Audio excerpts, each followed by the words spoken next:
Chapter 9-10. As soon as Duque said that, Tyrant and Malfurion felt a chill down their spines. They had been fooled by their own fixed thinking. That's right. For tens of thousands of years, if one wanted to go to Mount Hyjal from Azhara, they had to take a big detour. They had to go to Grey Valley in the west, then to Fellwood Forest in the northwest, and finally to the west of Mount Hyjal. They had to go up the mountain from the lowest mountain on the west side. But they had forgotten that as long as they did not enter Mount Hyjal, the Burning Legion's movements were not restricted. Therefore, there was a possibility that the three parties had set up a large number of troops in Grey Valley, but the demons did not even care about these intercepting troops. They directly ran to the mountains north of Grey Valley and followed the mountains to the higher foot of Mount Hyjal. Tyrant pursed her lips. Duque said, "So I suggest that the Alliance defend Azhara's landing point, and then defend the second battle at the foot of Mount Hyjal or in the open space halfway up the mountain. Also, the Alliance welcomes the Night Elves and the Horde to send military observers to our two lines of defense." No one knew what military observers were, but they could understand from the name. Duque was actually so generous as to let both sides send people to supervise the army? No, this was not even supervising the army. This was completely showing the military essence of the Alliance to a temporary ally. Queen Sylvanas couldn't sit still anymore, and the whisper of the wind drifted into Duque's ears. "Duque, is this really okay? Forget about the Night Elves, about the Horde." Duque smiled. "You don't know what kind of person the current chief of the Horde and Thrall are. Leave everything to me." Queen Sylvanas chose to believe in Duque. Looking one step forward and thinking 3 steps ahead was the most basic quality of a leader. What Duque had to do was think 3 steps ahead. This temporary alliance was terrible. If the world wasn't about to be destroyed, there would be no basis for an alliance at all. Everyone knew that Taurens and Orcs were the best meat shields, the High Elves were the strongest mages, the Night Elves were the best archers, the Human Knights were the flank charges, the Dwarves played with guns and tanks, and the Gnomes played with cannons. Wow! How great it was to combine the strengths of each race. Why was it that in history the 3 major factions had to each have their own camp and resist step by step? It was all because of that pile of bad debts. The Horde had just gotten rid of the Night Elf demigod Cenarius, and the Dark Elves had been enemies with the Alliance for more than 10 years. During the first and second battle of the Dark Portal, the Alliance had massacred the Alliance's cities, and then the Alliance had enslaved the Beastmen. From the perspective of their own race, it was hard to say who was in the right and who was in the wrong. The Alliance and the Night Elves weren't any better. Queen Sylvie sat next to Duque, almost dazzling Tyrant and Malfurion's eyes. The High Elves were exiled by the Nature Elves. Who would have thought that they would have to kneel on their knees and beg the prodigal son they had chased out of the family to come back and save them? If the person sitting next to Duque was a magic elven such as Kale, then it would definitely be more eye-catching. Fortunately, Queen Sylvie was a ranger, so the Night Elves felt better. To be honest, they were exiled because they hated the High Elves' abuse of magic. Duque and Jaina were also secretly provoking them. So, Duque was deliberately being so generous. It was also to pave the way for a more sincere cooperation. Here the Alliance is willing to fight 2 battles. You guys do as you see fit. Seeing Duque like this, Medivh secretly heaved a sigh of relief. The Alliance was most afraid of the other races holding on to their own pockets and refusing to give in no matter what. If this went on, the best result would be to force them into a mess. In fact, they would still be minding their own business and wouldn't be able to fight at all. The Alliance had made a good start and the rest would be much easier to handle. Medivh was the first to bow to Duque. "Thank you, Duque. Thank you and the Alliance for your contribution to Azeroth." On the other side, Tyrant and Malfurion also stood up and bowed. Thrall had a bitter taste in his mouth. The Beastmen had never been a stingy race. They were straightforward and liked to repay the generosity of others with generosity. But now the Beastmen couldn't be generous. Thrall had no way of knowing whether his hometown Draenor was still there. The Alliance had blocked all news from the Dark Portal. If his hometown was as Orgrim had described, then after his hometown exploded, the Beastmen in Kalimdor would be the last of them. No matter how elite the Beastmen were, they were still too small compared to the Alliance's population of nearly 10 million. Moreover, even if they survived this crisis, who could guarantee that the Alliance wouldn't attack again? Although Thrall also understood that under the premise that the world was in danger of being destroyed, any post-war alliance would only be a piece of waste paper, Thrall's heart was still trembling. He had to stop the Burning Legion from destroying the world, but he also had to think of a way to preserve the vitality of his tribe. This was where Thrall was at a loss. Thrall was still too young. His expression was practically written all over his face. Duque couldn't help but laugh in his heart, but he kept a straight face. However, the Alliance won't be able to retreat to Mount Hyjal in time for the first battle in Azeroth. So, I hope that the Alliance's troops will be allowed to retreat if things go south. Tyrant and Thrall thought about it and nodded at the same time. Sure. After all, the Night Elves had repeatedly emphasized that they had a big move, but it needed time. On the other hand, as long as they could buy enough time, no one wanted to lose all their elites to the bottomless pit that was the Burning Legion. So, Duque pointed to a place on the large map in the middle of the conference room. I hope that when the Alliance's first line of defense can't hold on, we can retreat downstream from here. As Duque spoke, he looked at Thrall. I'm sorry, the Alliance's first line of defense is mostly mechanized troops. It will be difficult for them to retreat to Grey Valley, which is full of forests. Thrall was bitter. He instinctively wanted to refuse, because the place that Duque pointed to was the River of Wrath. The River of Wrath was the dividing line between Azeroth and Grey Valley. The source in the north was near Mount Hyjal, but the downstream area in the south was the Horde's new main city, Orgrimmar. If it wasn't for the fact that the world could be destroyed, would the Alliance's mechanized infantry pass through the main gate of their own main city? Would the Horde be able to sleep? If Thrall was a calculating leader, then he would most likely reject the offer. But who was Thrall? The man destined to become the legendary Great Chief of the Horde. Whether it was in the original history or this life, he would be praised by countless orcs and even the Alliance. Not only was he wise, but he also had a heart that no great chief could reach, a heart of justice. From his mouth full of fangs, Thrall spat out 2 words. Yes. Chapter 9:11. Character determined fate and experience determined height.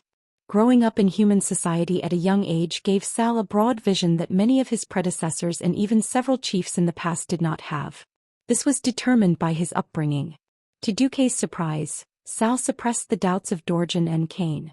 He not only agreed to the Alliance's first retreat from the River of Fury, but also generously allowed the Alliance to choose an open space anywhere in the lower reaches of the River of Fury in Durotor. Sal stood up. I can't say that I know the Alliance very well, but I know that human cement is a magical thing. It can build a strong fortress group in a very short time. If the Alliance feels that with more time they can build a stronger line of defense, then the tribe does not mind defending the first battle at the foot of Mount Hyjal. There was a slight uproar in the hall. To be honest, there was no conclusion as to who would be at the front. Except for a certain transmigrator, no one knew what the composition of the Burning Legion's forces was. It might not be a bad thing to be at the front because there might be room for retreat. But it might not be a good thing to be at the back because as the mountain road narrowed, retreat would become more and more difficult. If the Night Elves insisted that they had not settled the matter and asked them to continue to fight, would they continue to fight or not?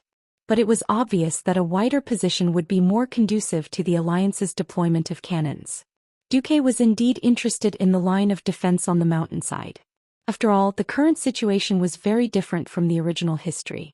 The original Alliance only had Jaina's Theramore army participating in the Battle of the Seamounts, so the number of troops was naturally pitiful. Now, because Duque had saved half of Lordaeron, almost the entire Alliance was participating in the war. In addition, the gnomes' main city, Gnome Reagan, which should have happened at this time in history, broke out more than a decade earlier. This time, there was no emergency transfer of the gnomes' mechanized troops to save the situation. Therefore, the Alliance's troops were more abundant and larger. The Night Elves would certainly take the position at the top of the mountain, and the remaining 2 options were the mountainside and the foot of the mountain. But the Alliance needed the mountainside and the tribe's cooperation was needed. Now that Sal took the initiative to propose it, he had really solved a big problem for Duque. After a slight pause, Duque nodded. Thank you, tribe, for your understanding. In exchange, the Alliance will not only provide a large number of excellent holy light weapons to the tribe, but will also provide 500 priests to assist the tribe. Also, provide 2,000 rangers to cover the retreat of the Horde. Sal's eyes were half-lidded. Duque was very generous. Although Orgrim had warned Thrall more than once to be careful of Duque, Duque's performance had convinced Thrall. After getting the Night Elves' permission to cut down some of the trees in Fellwood Forest for temporary construction, Sal asked the last question. All right. As for the Night Elves, the tribe only has one last question. Go ahead. Tyrande lifted her head slightly. Whether it's the Alliance or the Horde, we're all prepared to make a huge sacrifice for this battle. I just want to know if the move that the Night Elves prepared is worth it. I don't need a specific strategy or a name. I just want you to look me in the eye and answer my question. Magic and whatnot were too profound for the Beastmen. The orcs who weren't native to Azeroth didn't want to know what the Night Elves had done in the past 10,000 years to uphold their oath. They only trusted their own instincts. Tyrande stared at Thrall and replied in an extremely sacred tone, "It's worth it. And when that time comes, even if the Night Elves are completely wiped out, we will definitely fulfill our oath." Thrall let out a long sigh. I have no more questions. At this moment he looked at Duque. What about the Alliance? Duque sighed softly. No one knows how strong Archimonde is. But I'm sure that he's at least a demigod. Those who haven't stepped into the realm of heroes can't even hurt a hair on his head. So I suggest that even if the defense line is breached, the Alliance and Horde must find a way to gather at the top of Mount Hyjal. Thrall narrowed his eyes. Like last time near the Dalajan? Yes. Thrall was silent for a moment, then his eyes suddenly widened. To be honest, our tribe has never forgiven you at all, Duke Marcus. Oh. Duque was a little lazy. When has the Alliance ever been willing to sincerely forgive the Beastmen who once massacred cities in the Alliance? Thrall didn't care about Duque's words at all. He continued, but for the sake of this world we choose to believe in the Alliance even if temporarily. I hope that before we defeat the Burning Legion we can work together happily. Thrall strode forward and extended his hand to Duque. Typical Alliance etiquette. Duque let out a murky breath. This feeling was very strange. Two races, two great forces. There was a deep hatred between them, but at this time, they could feel each other's sincerity and chose to trust each other completely. Perhaps this was fate, an ill-fated relationship. Duque smiled. Please be gentle when you shake hands. I'm just a weak mage. If you use too much force, I'll report you for attacking the Alliance's commander. Duque's words made Thrall laugh. He replied in a rough voice, I'll be careful, like I'm dealing with your human porcelain. This was a moment of great historical significance. Duque and Thrall's handshake symbolized the first temporary reconciliation between the Alliance and the Horde in the world of Azeroth. In the face of a greater crisis, they had abandoned their differences and enmity to work together sincerely for the first time. Tyrande walked up silently and placed her delicate hand on their interlocked fingers. For the future of Azeroth, the three of them shouted in unison. A huge war machine that spanned across 8 races started to move at this moment. A few hours later, a spectacular scene appeared in Grey Valley. Tens of thousands of Alliance and Horde troops were marching along the same path. They were once mortal enemies, but now, even though they were less than 5 meters away from each other, they were staring at each other and none of them made a move. There was no ridicule, no mockery, no humiliation and no killing. Everyone was heading towards the same goal, the same destination. Standing high up on the hill, Sylvanas looked at the long snake of troops in the distance. He couldn't help but feel emotional. I can't believe they're really going to ally with the Horde. I always find it ironic. Duque turned his head. Ironic? I advise you to get used to it. In the future, the Alliance and the Horde might fight endlessly, or it might be a united front against a foreign enemy. This is the general trend. Chapter 9:12. Is this the general trend? Queen Sylvanas repeated, deep in thought. The general trend. Since ancient times, how many people had been clear-headed and rational enough to see the general trend? Countless idiots in high positions who thought that the world revolved around them could not see the general trend, causing him, his people, and even his entire race to pay the most terrible price. She knew of Duque's hard work. How many sleepless nights had Duque spent convincing the leaders of the various countries to temporarily set aside their hatred towards the Horde? How many easy gains had Duque given up on to connect the resources of the various factions and make use of the advantages of each faction? Duque used his not-so-broad shoulders to shoulder the future of half of planet Azeroth. Perhaps he had all sorts of bad habits, but as a person and as the leader of an alliance, Duque had done the best he could. Let's go. Since the Night Elves and the Horde have agreed to our request, we don't need to make battle plans anymore. Let's go check on the soldiers. Yes. Queen Sylvanas and Jaina, who were beside Duque, nodded at the same time. On the beach of Azeroth, huge towers rose from the ground. Those were temporary mage towers. Of course, they couldn't compare to the original mage towers, but as a pure mana amplification, it was already very impressive. A little further away from the mage tower was a modular bunker. These bunkers were all the same size, about 20 square meters in size. A few days ago they were just steel frames. After being transported here from the Iron Furnace Castle, they were quickly poured with cement that had been mixed on the spot. The human engineers were using shovels to cover up the bunkers that were starting to take shape. Inside the bunkers, there would be a dwarven cannon or a few crossbowmen using exorcism arrows blessed by the holy light. With the bunkers as cover, the center of Azeroth was filled with well-organized artillery positions. If there was enough time, Duque was even willing to build an east-west railway in Azeroth. Unfortunately, this was a position that was destined to be abandoned, so what the human engineers and dwarves were busy with was a huge asphalt road that could allow 8 carriages to pass side by side. How long until everything is ready? Duque asked Lang Bronzebeard, who was in charge of defense. The dwarf prince, whose lifelong goal was adventure, had big dark bags under his eyes. We can fight at any time, but the longer we fight, the higher the chance of survival for our brothers. They are all good men of the Alliance. Duque was filled with emotion as he looked at the soldiers in the distance who were skillfully preparing for battle. He didn't know whether it was right or wrong to pull the Alliance elites who didn't need to come here. These soldiers were not ordinary rookies. Most of them were veterans who had participated in the first and second battles of the Door of Darkness. When they joined the army, the youngest among them was a young soldier of 14 or 15 years old, while the oldest was only a young soldier of 18 or 19. They came from various countries and most of them had experienced the cruelest battle to defend the capital. At the very least, they had participated in 2 major battles with more than 200,000 people. In the wilderness, in the depths of forests, in swamps, they had built bonfires, set up camps, endured mosquito bites and gnawed on stinky jerky and wheat cakes. Then they risked their lives to fight against enemies that were far larger than them. Orcs, trolls, ogres and even golems who were several stories tall. They had never been afraid. They repeated themselves in the baptism of war day by day, and little by little, they turned from ignorant rookies into elite veterans who dominated the major battlefields.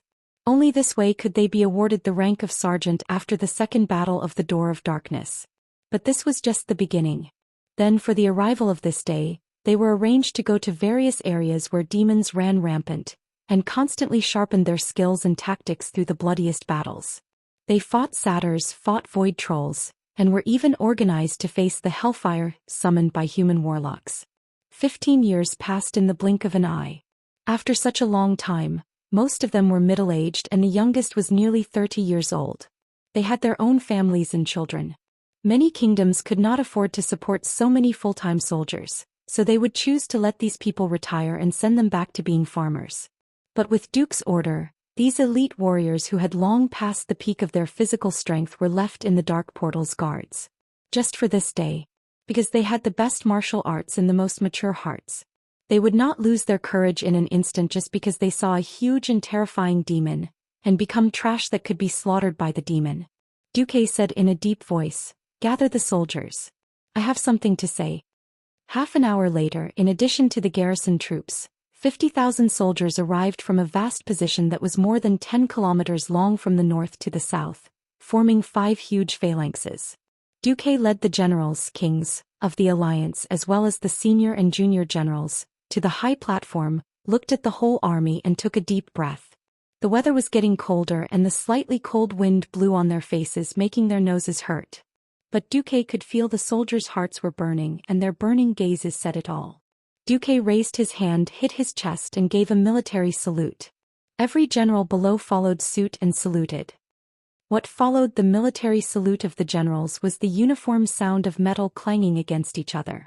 On the high platform, Duque took a step forward and looked at the elites of the alliance in front of him. More than 30% of the low-grade professionals were armed with all kinds of black technology, and they were a real army of tigers and wolves. From their eyes, Duque saw vitality, pride and rising fighting spirit.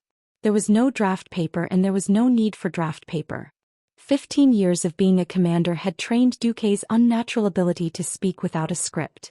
Standing in front of a silver magic microphone, Duque's voice spread throughout the army. Everyone, why have we gathered on this strange land today to prepare for battle? This is not our land, not our family, not the land where our people live and multiply. Why should we fight to the death for it? After a pause, Duque answered his own question.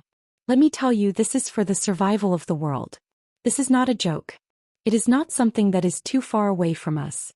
Because we are about to face the largest demon army in the history of this world. The Burning Legion.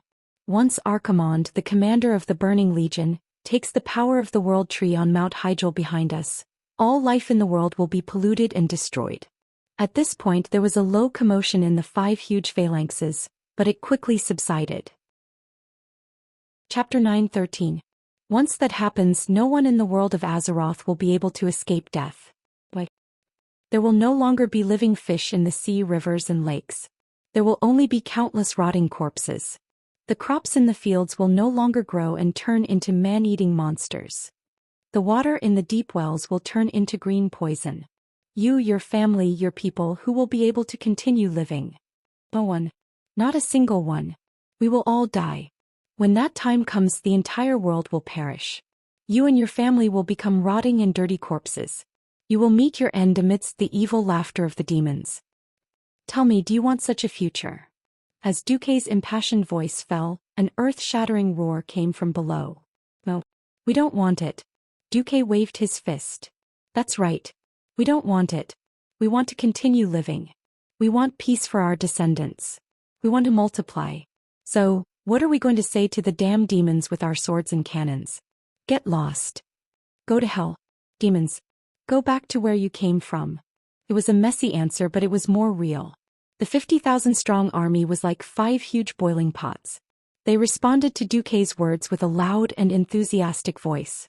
Duque looked at the roaring expressions on the faces of the soldiers who were no longer young. He was satisfied. He was really satisfied. It was absolutely necessary to have a morale-boosting rally.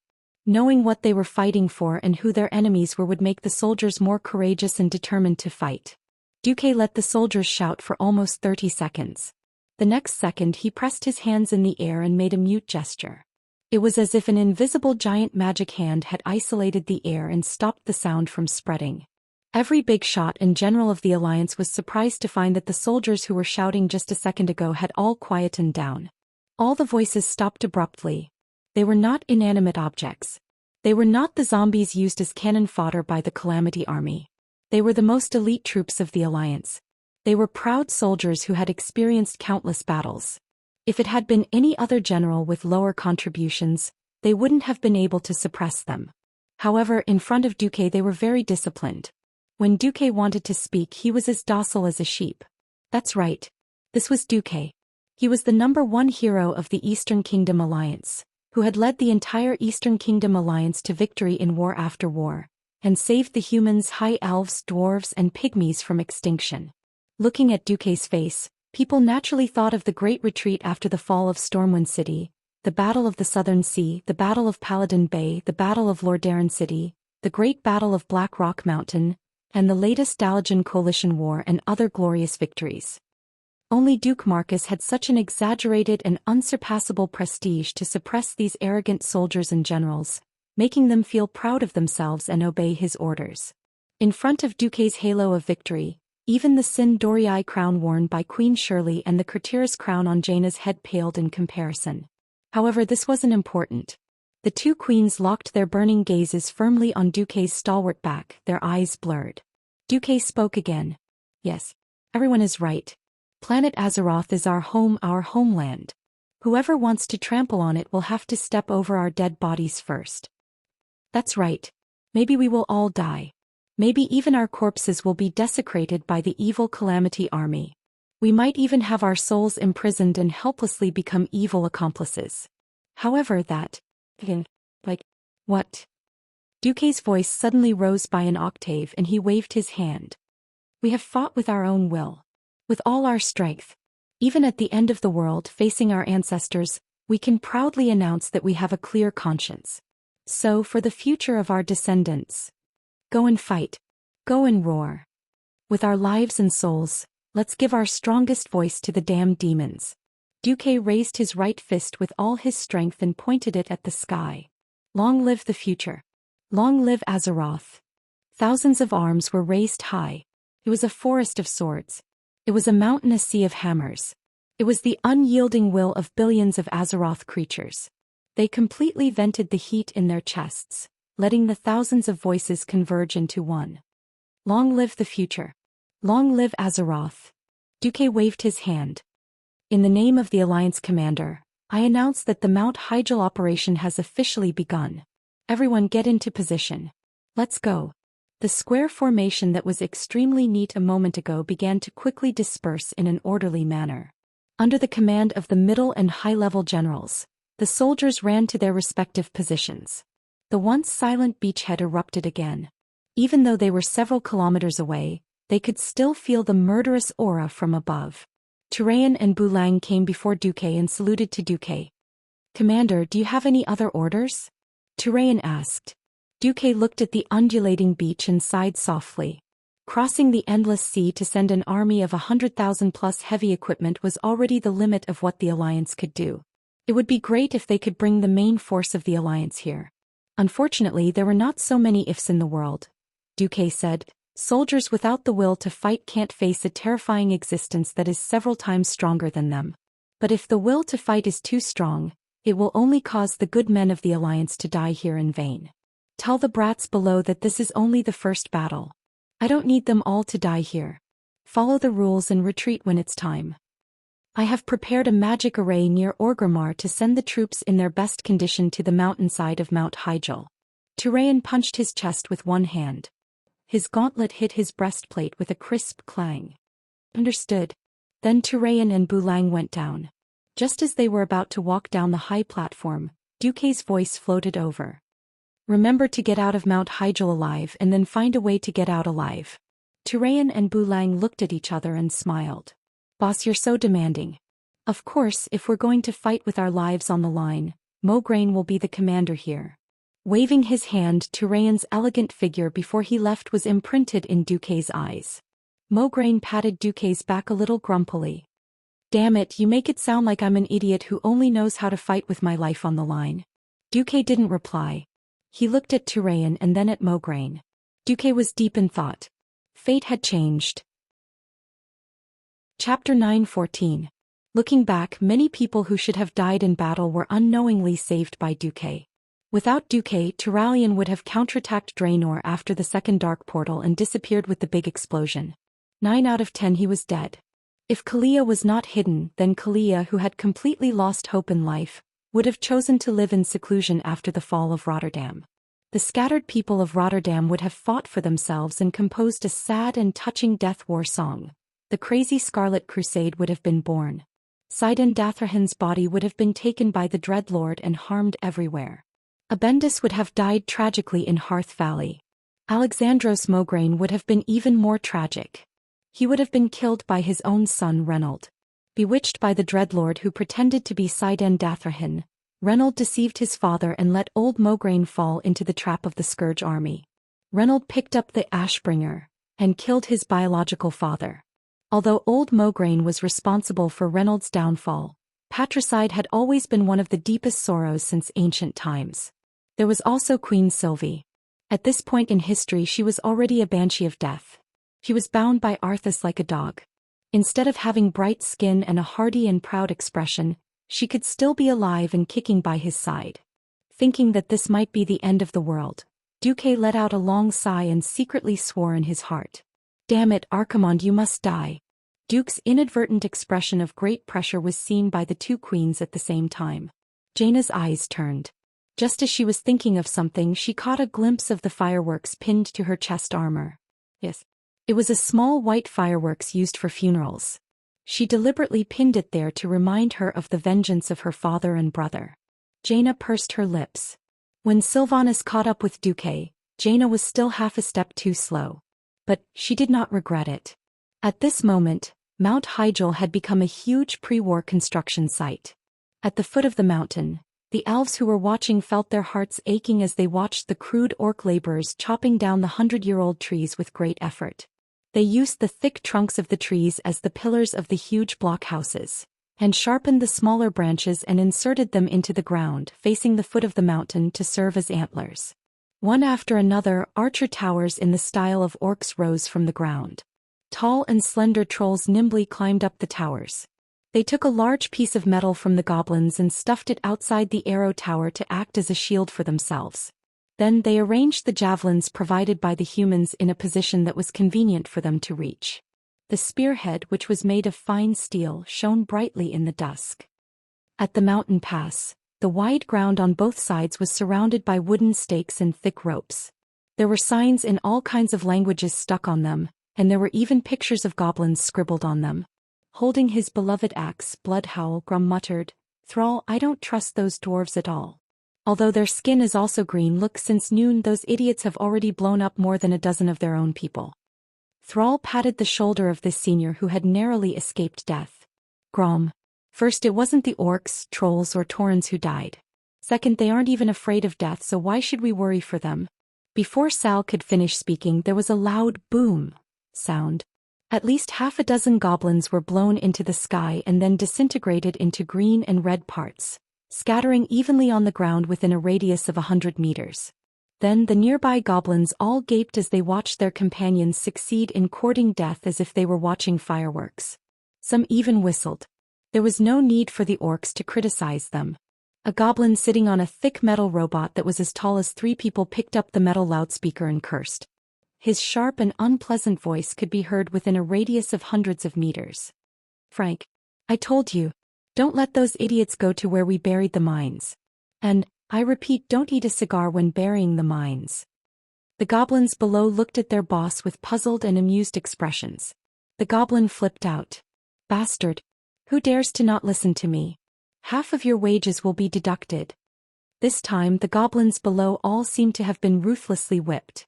They all obeyed as if they were facing a great enemy.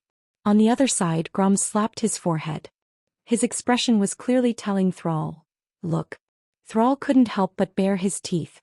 But then he changed the topic. "But, if this world has a future, I will consider recruiting goblins into the tribe." Even someone as bold as Grom couldn't help but exclaim in a low voice. Thrall took out 2 axes from the box beside him. One was an incomparably crude stone axe made from sharp stones and thick branches. The other was a steel axe that emitted a cold light. It was obvious that it was a killing weapon. "One is what we can make now, and the other is what the humans just gave us. You know what I'm trying to say?" Grom was silent. He was most aware of the backwardness of the orcs in the field of forging and metallurgy. In the 10 years of living in the forest of Tirisful, an axe forged by the dark iron dwarves, even if it had been chipped countless times, was still a treasure in the eyes of the orc soldiers. The most exaggerated thing was that this axe had changed owners for a total of 15 times, and it had never been eliminated. Compared to the stone axes and hammers that were easily broken by humans, the sturdy dwarven products were, of course, more trustworthy. In the end, wasn't this the backwardness of technology? The backwardness of civilization? Backwardness meant being beaten. This was inevitable. Wajin came up and dispelled Grom's last hope with one sentence. "The trolls have spent 8,000 years to prove that using flesh and blood to fight against a higher civilization would lead to a tragic end. The Lordaeron continent that you ravaged 14 years ago, the capitals of the human kingdoms that you destroyed, were all once the territory of the Amani Troll Empire." Grom no longer raised any objections. Thrall set the tone for this matter. "We'll talk about those things later. Right now, the Burning Legion is our real enemy. We are not fighting for the Alliance at this moment, but for the survival of the tribe. Since Duke Marcus has treated us with sincerity, we must return the favor of a warrior." "Understood." Several tribal leaders answered in unison. However, looking at the noisy goblins, Thrall was thoughtful. Late at night, the tribes at the foot of the mountain and the Alliance on the mountainside were still preparing for war all night under the lights. Duque suddenly received an urgent call from Sylvanas. "Second sister is in a hurry. Come quickly," Lilith nervously informed Duque, who knew as soon as he entered Queen Sylvia's tent, Duque's knee was hit by an arrow. Chapter 9:15. When Duque lifted the curtain of the tent and went in, he was shocked by the darkness inside, and then he was shot. The moment he was hit by the arrow, Duke recalled a famous saying that had spread far and wide. I used to be a dragon-slaying hero until I got shot in the knee. Well, those were all unimportant things. The point was, Duque did not understand why Queen Mao Shi shot him with an arrow. Before entering the tent, the system elf helped him scan it, and there was only Queen Mao Shi in the tent. What the hell? Or did I make a big mistake? Queen Mao Shi finally couldn't stand me having a harem and wanted to murder her husband? Is this the legendary tragic ending of killing her husband with a hatchet? Full of questions, along with the rapid spread of numbness from his knee, almost drove Duque crazy. The strong numbness almost made Duque fall on the ground. The next second, Duque suddenly found himself buried in a pair of elastic Mount Hygel. This is... Duque heard Queen Mao Shi's voice. Sorry, I used a strong anesthetic on the arrow. But it doesn't matter, it won't cause any harm to your body. For some reason, Duque suddenly remembered. According to history, after Nazul's control weakened, Queen Shi, who had become a death banshee, relied on an arrow coated with a powerful poison to shoot Arthas. Arthas was almost completely killed. Damn it. How could I forget that Sister Mao Shi is a master of poison? By the way, what did I do wrong? She actually wants to use the arrow, which is worth at least 1,000 gold coins, to kill me? Duque felt like he was in a trance. He wanted to curse, but the feeling of having his face pinched by the Mount Hygel was great. Oh no. Now was not the time to worry about this. What did Queen Mao Shi want to do? Duque wanted to open his mouth, but he found that his whole body was numb and he could not even speak. Don't worry, how could I hurt you? If big sister and third sister come back, they will skin me alive. Queen Sylvie laughed as she dragged Duque to the bed like a dead dog. Surrounded by darkness, his hands and feet were numb. Through the system elf scan, Duque found that Queen Sylvie had taken off his magician robe and was tying him to the bed. It was as if she was dissecting a frog from his biology class. A cold light shone in the darkness. Duque's scalp went numb. He could recognize it even if he turned to ash. That was the ultimate weapon that countless Azeroth players had used before he traveled to this world. It was the weapon that had skinned billions of ferocious monsters. Even the behemoth and the dragon race were not spared. It was the ultimate weapon that the players would not change even if they changed their weapons countless times. Skinning knife. In Duque's mind, the scene of him being skinned and dying tragically appeared. Not good. Guards. Protect the Emperor. Some unruly people want to harm me. With a flash of a knife, Queen Sylvie skillfully used the skinning knife to help Duque cast armor break. Then the candlelight lit up. In the flickering candlelight, Duque saw Servanas, who was wearing the queen's crown but only the robe of insight. The robe of insight was known to be on the same level as a virgin killer who wore a sweater. Duque's nose was about to bleed. At this moment, Duque just wanted to say, "You, a ranger, hunter, actually snatched the cloth armor. You're breaking the rules." Well, the dignified queen of Sindorii was dressed like this to feast his eyes. Duque suddenly felt a sense of vagueness that he could die without regrets. Queen Sylvie tilted her head, her face red. Originally, I didn't want to start this hunting ritual. I always thought that you were my prey and no one could take you away. Speaking of this, Servanas sighed. Who would have thought that an Archimond would come out? Well, I can only let you have it. Queen Sylvie sat condescendingly, her slender fingers stretched out and tapped on Duque's chest, showing a beautiful arc. She made an extremely domineering declaration. I declare in the name of the Queen of Sindorii, Servanas Windrunner. You, Duke Marcus, will be my prey for the rest of your life. You're mine. Without my permission, no one can take you away. Until the end of the world. With that, she gently dripped a drop of anti-paralysis potion into Duque's mouth. Queen Sylvie leaned down and used her fiery red lips to enjoy her prey. In the face of bullying and oppression, Duque's godly sword rose up to resist. It stubbornly faced the attack, trying to pierce through the devouring darkness. Finally, the sword light shot out, scaring the cruel queen so much that her face turned pale. Queen Sylvie's more miscalculation was yet to come. She didn't know that Duque didn't necessarily need his muscles to control his body's movements. He could use his magic circuit to control his body. Duque launched a great counterattack. He attacked. Duque's godly sword shocked the world. One sword light froze 19 continents. Duque told Queen Sylvie with hard facts. Those who play with fire will burn themselves, and those who play with swords will be hurt by swords. I don't care if you're a high and mighty queen. You're also my Aurelia's sister. Kill without mercy. With one slash, blood splattered everywhere. The queen who was hit by the sword was like a swan shot by an arrow. She raised her neck high and let out a scream. You bastard, Cervantes cursed. Come on. Let's fight. Duque was full of fighting spirit. Berserker Duke activated Godly Sword Lunge 999 times. He directly sent Queen Sylvie to heaven. At dawn, Queen Sylvie hugged Duque tightly, tears still hanging on her long and straight eyelashes. The two woke up almost at the same time. Their eyes met. There was an indescribable deep affection and uncountable bitterness. If the scout ship's report was correct, the first battle of Mount Hygel would begin this morning. There was not much time. Sigh.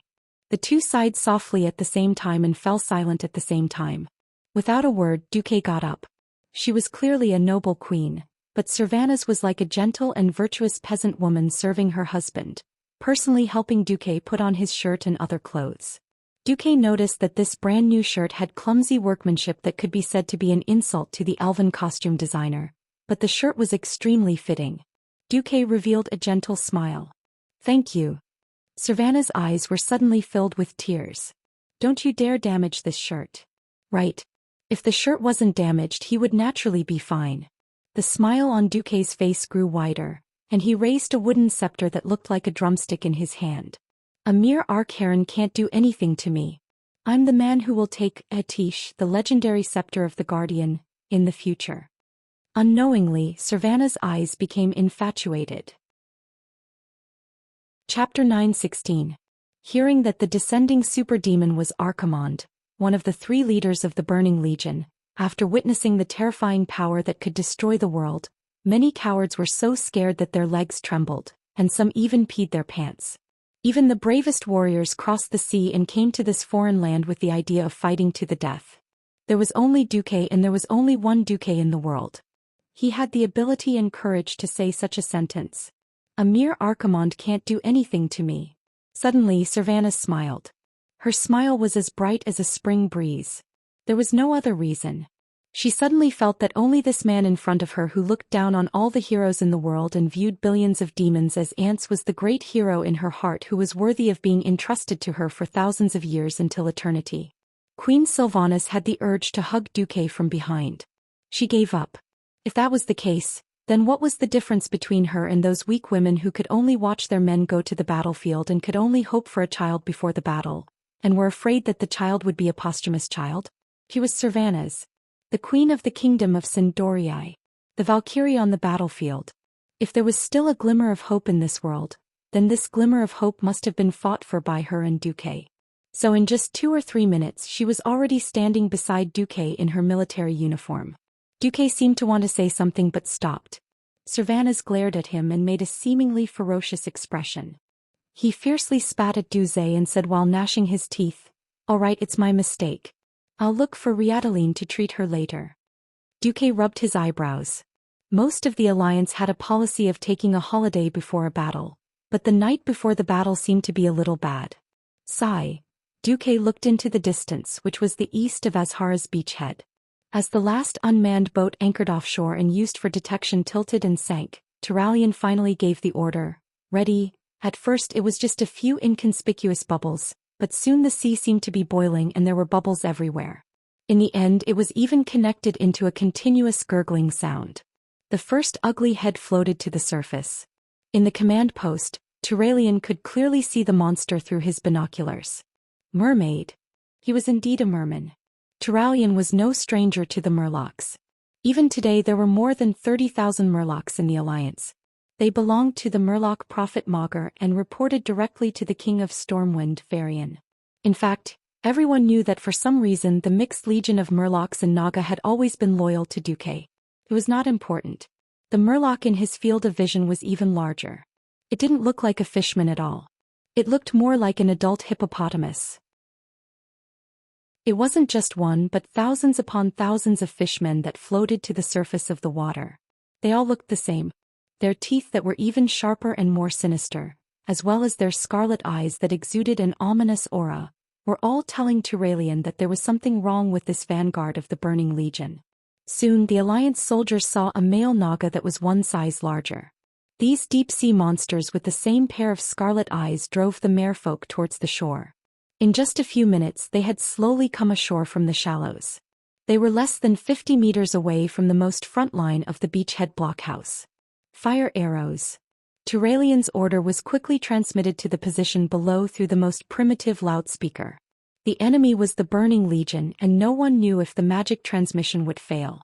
The communication method that was so useful in the last battle at the Dark Portal could only be used as a support here. The most primitive communication method was more secure. A narrow fire dragon ignited at the back of the bunkers.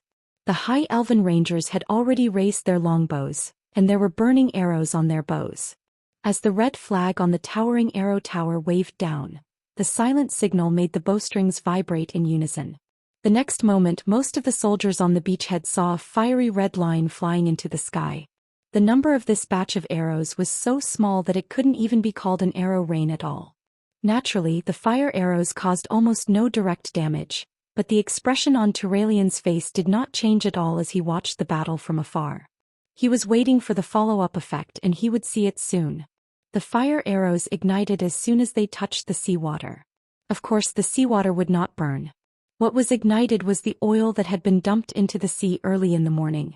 For this battle, the Alliance spent a lot of money to buy more than a dozen ships of crude oil from the goblins who wanted money even in the end of the world.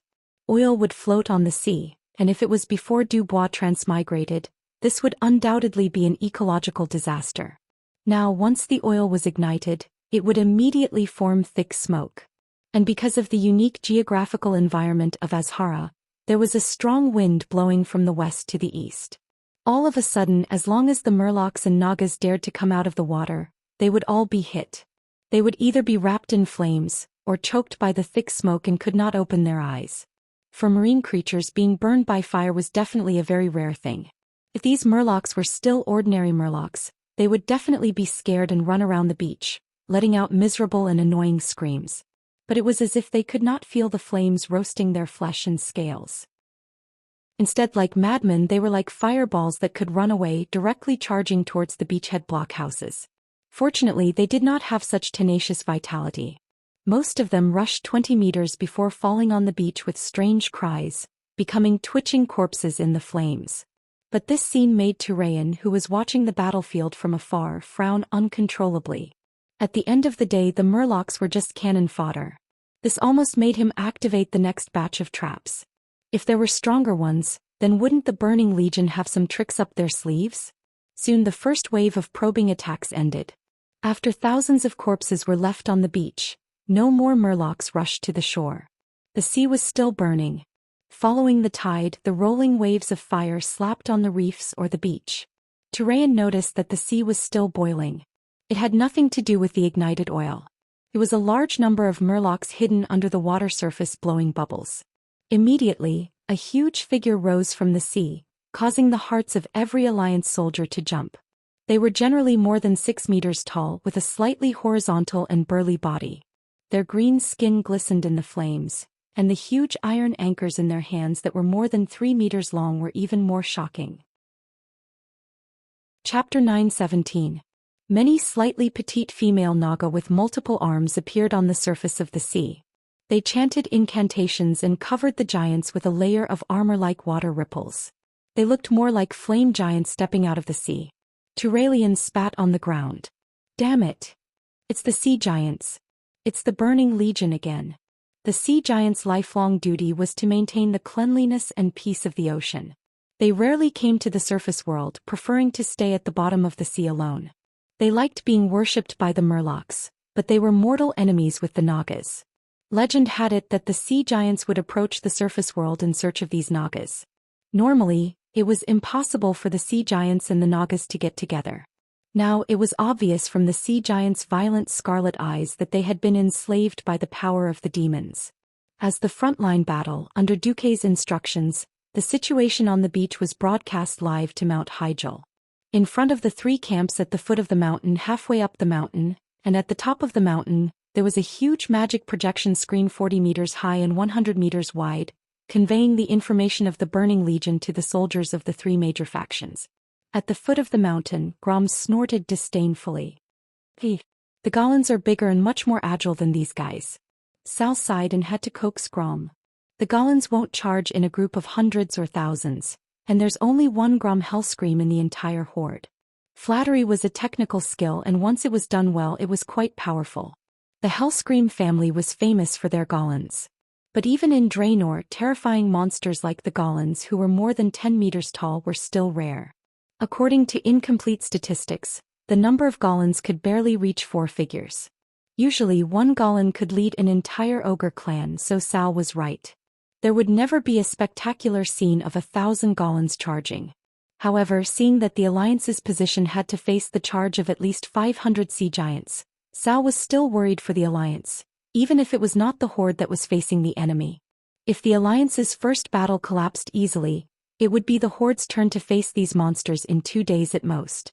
In front of the terrifying height of the sea giants, the horde's arrow towers were toys.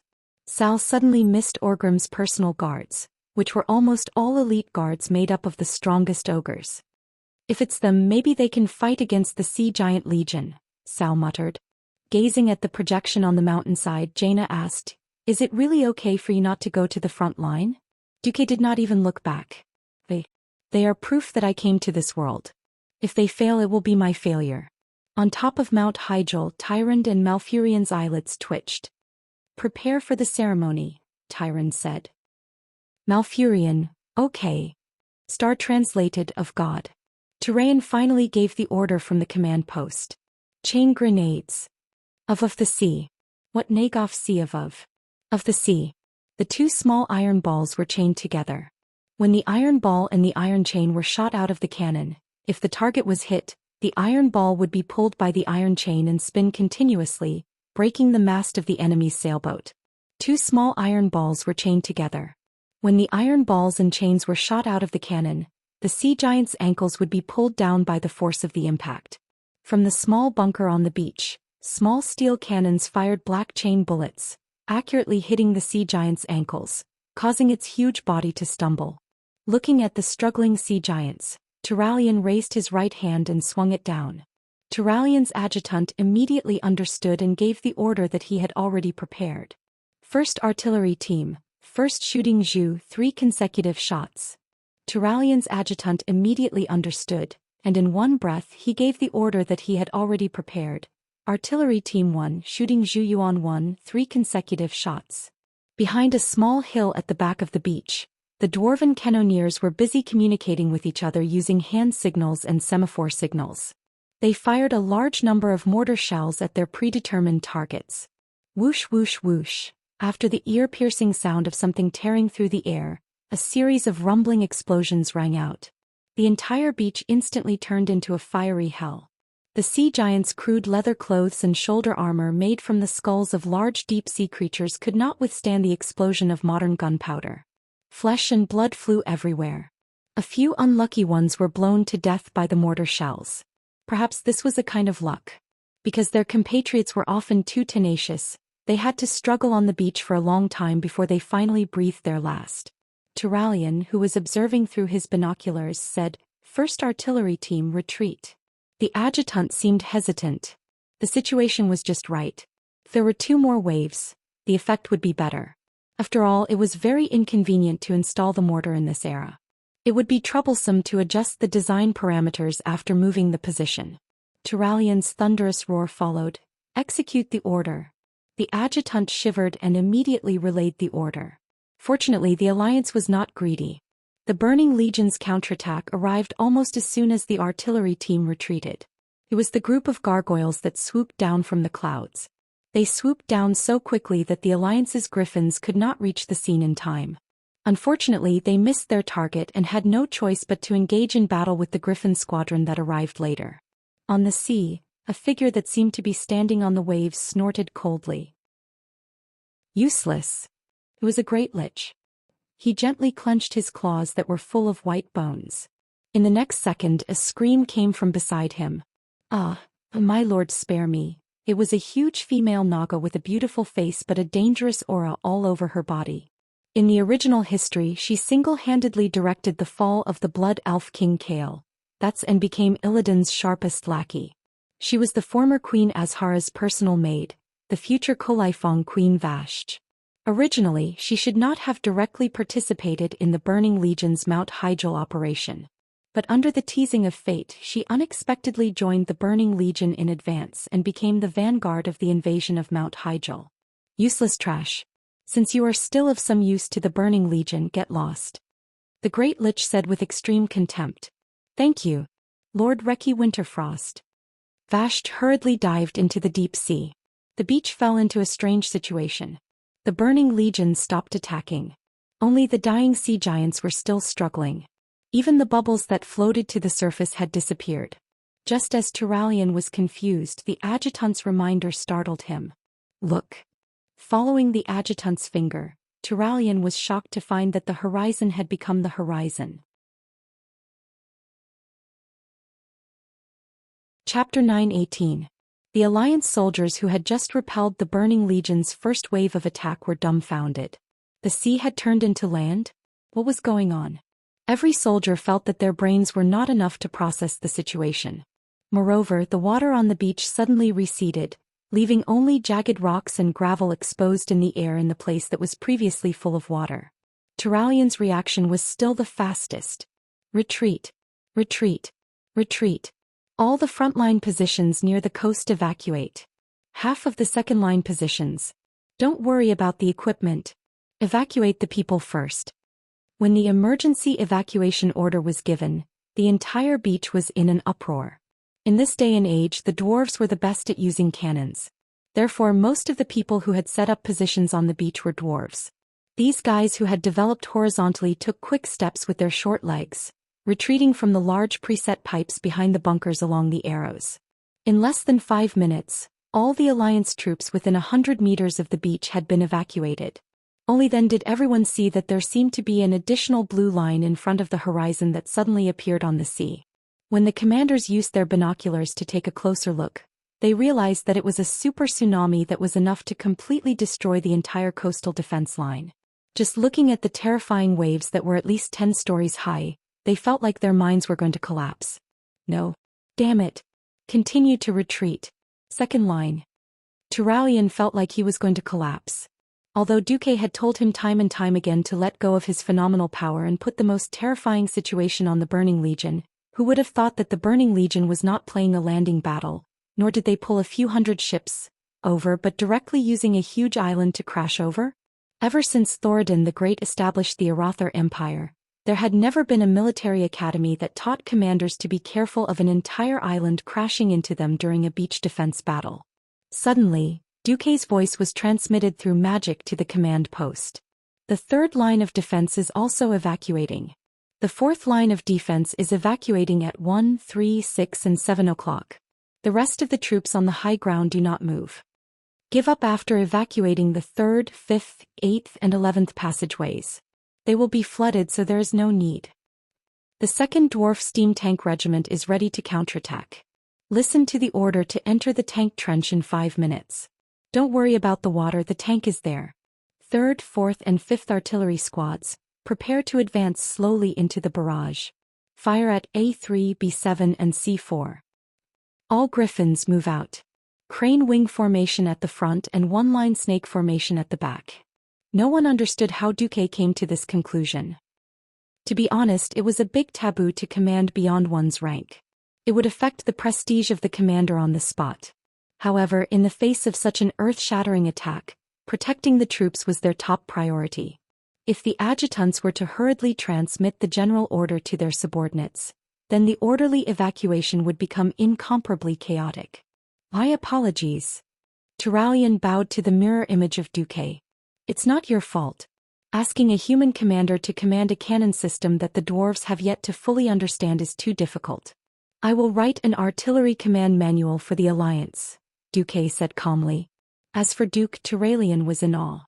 During the 10 years of Duque's disappearance, the military of various countries had focused on studying Duque's battle examples.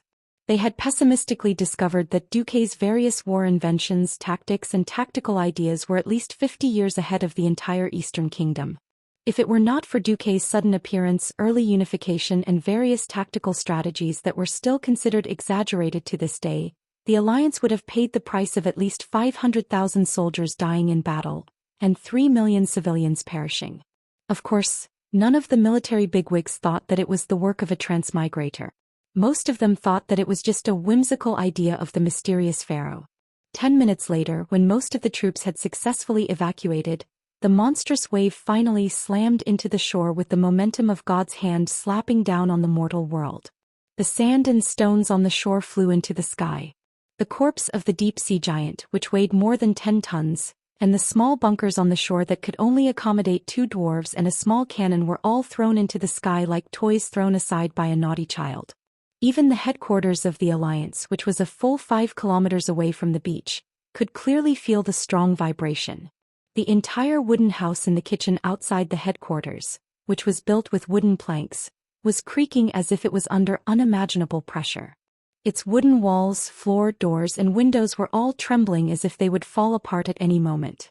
The ingredients on the wooden table and the chopping board were like freshly cooked popcorn, bouncing up and falling to the ground with a bang bang bang.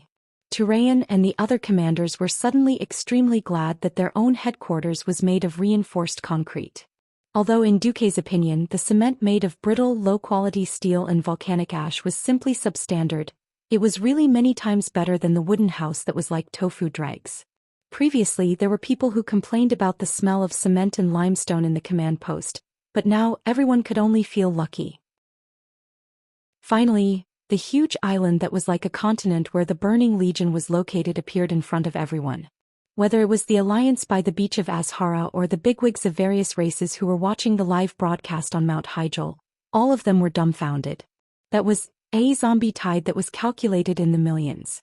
At the end of the dark, almost endless sea of zombies, which could only be seen with high-powered binoculars, a large number of Burning Legion demons that were more than 5 meters tall were ready to go. Fortunately, all of them were veterans, and fortunately, Duque's precise command of the trench had allowed the alliance to avoid more than 90% of the losses. Otherwise, panic would have erupted uncontrollably at this time. Duque pondered for a moment. Turayan, Bulang, I'll leave this to you. The two replied in unison, yes. Less than half a minute after Duque's image disappeared, an earth-shattering cannon suddenly sounded. Listening to the sharp whistling sound coming from the sky, the commander of the Burning Legion on the huge floating island, Reki Winterfrost, showed a puzzled expression. Unlike the liches who were loyal to the Lich King, Reki Winterfrost was the most fanatical follower of the Burning Legion. His powerful magic power and cruel demonic spells made him a capable subordinate under Kill Jaden. Originally, Reki Winterfrost should have first appeared during the siege of Hearth Valley, but history was greatly skewed. In this life he had not appeared at the front line at all until today. Due to his hatred for the Calamity Army and his loyalty to the Burning Legion, he quickly became another Archimonde's vanguard general after the Archimonde's arrival. Chapter 9:19. To be honest, Archimonde looked down on the combat power of the Scourge Legion. In the eyes of the commander of the Burning Legion, zombies and ghouls were broken toys that weren't even as good as dolls. However, Reki Winterfrost persuaded Archimonde with a reason.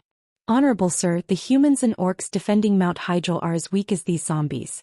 If Sir goes down personally, you probably won't enjoy the battle. Archimonde had never been afraid of godlike enemies. Back when Sardras recruited him and killed Jaden, it was the creation titans of the Pantheon who fought head-on. So when he heard that the opponent was weak, Archimonde hesitated. That was because many of the demon legions had been pulled to the outer defense circle of Azeroth by Kill Jaden to attract the dragon aspect. He didn't have many direct demons on his side.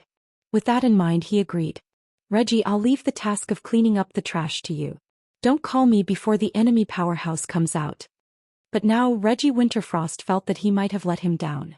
That was because he and his men were going to face the most insane cannon of this era. Before Duque was sent flying into the void, Duque had proposed the theory of rifling to the dwarves and gnomes. Only by adding rifling to the barrel of the cannon could the cannonball have a stable trajectory, and the cannonball that was fired could be controlled. Otherwise, in this era where muzzle-loading cannons were rampant, even the best gunner wouldn't be able to predict where the cannonball would land after it had flown 2 kilometers. A gunner with an error of 100 meters was already considered a godlike gunner. In Duque's opinion, without sufficient industrial foundation, it would be impossible to cast a cannon that could fire a cannonball 5 kilometers away. After all, this involved a lot of things such as steel quality, lathe accuracy, and a series of things that were considered black technology in this era. The funny thing was that Duque had once again underestimated the abilities of the dwarves and gnomes. The gnomes never lacked ideas, but they lacked reliable ideas. Duque's successful experience on Earth had been proven and refined countless times. To the gnomes, this was simply the will of God. In the eyes of Gerben and other master craftsmen, Duque could find the path to success without failure. Duque was the true god of craftsmanship. Since it was the work of God, how could the gnomes not complete it with their lives? Maybe one day, Duque would be in a good mood and suddenly think of how to clean the radiation in the gnomes' hometown. Gnomes would be saved.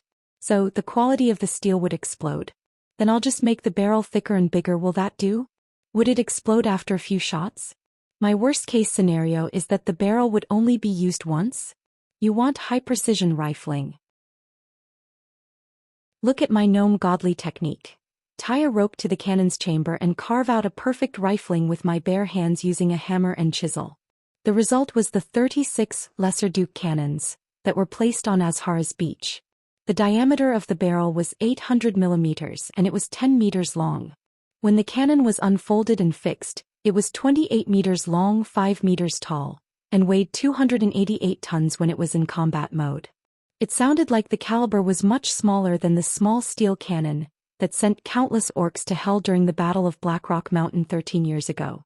But if one considered that the range of the little Duque cannon was more than 4 times that of the small steel cannon, with a maximum range of more than 10 kilometers, any commander with a brain would know that the military value of the little Duque cannon was an epic-making product.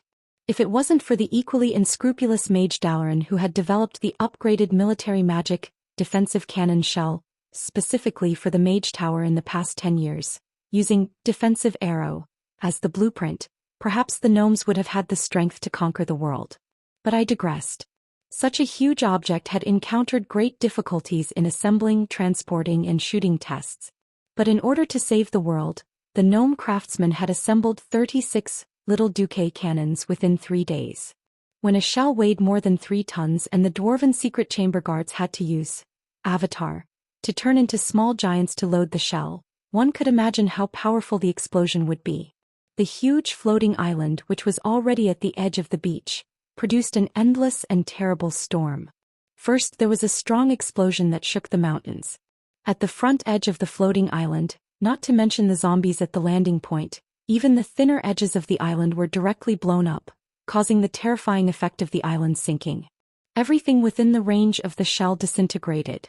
Whether it was an elite ghoul with a body as hard as steel, a gargoyle made of solid obsidian, or a bone dragon with incomparably thick bones, they all turned into countless pieces like butterflies in a storm.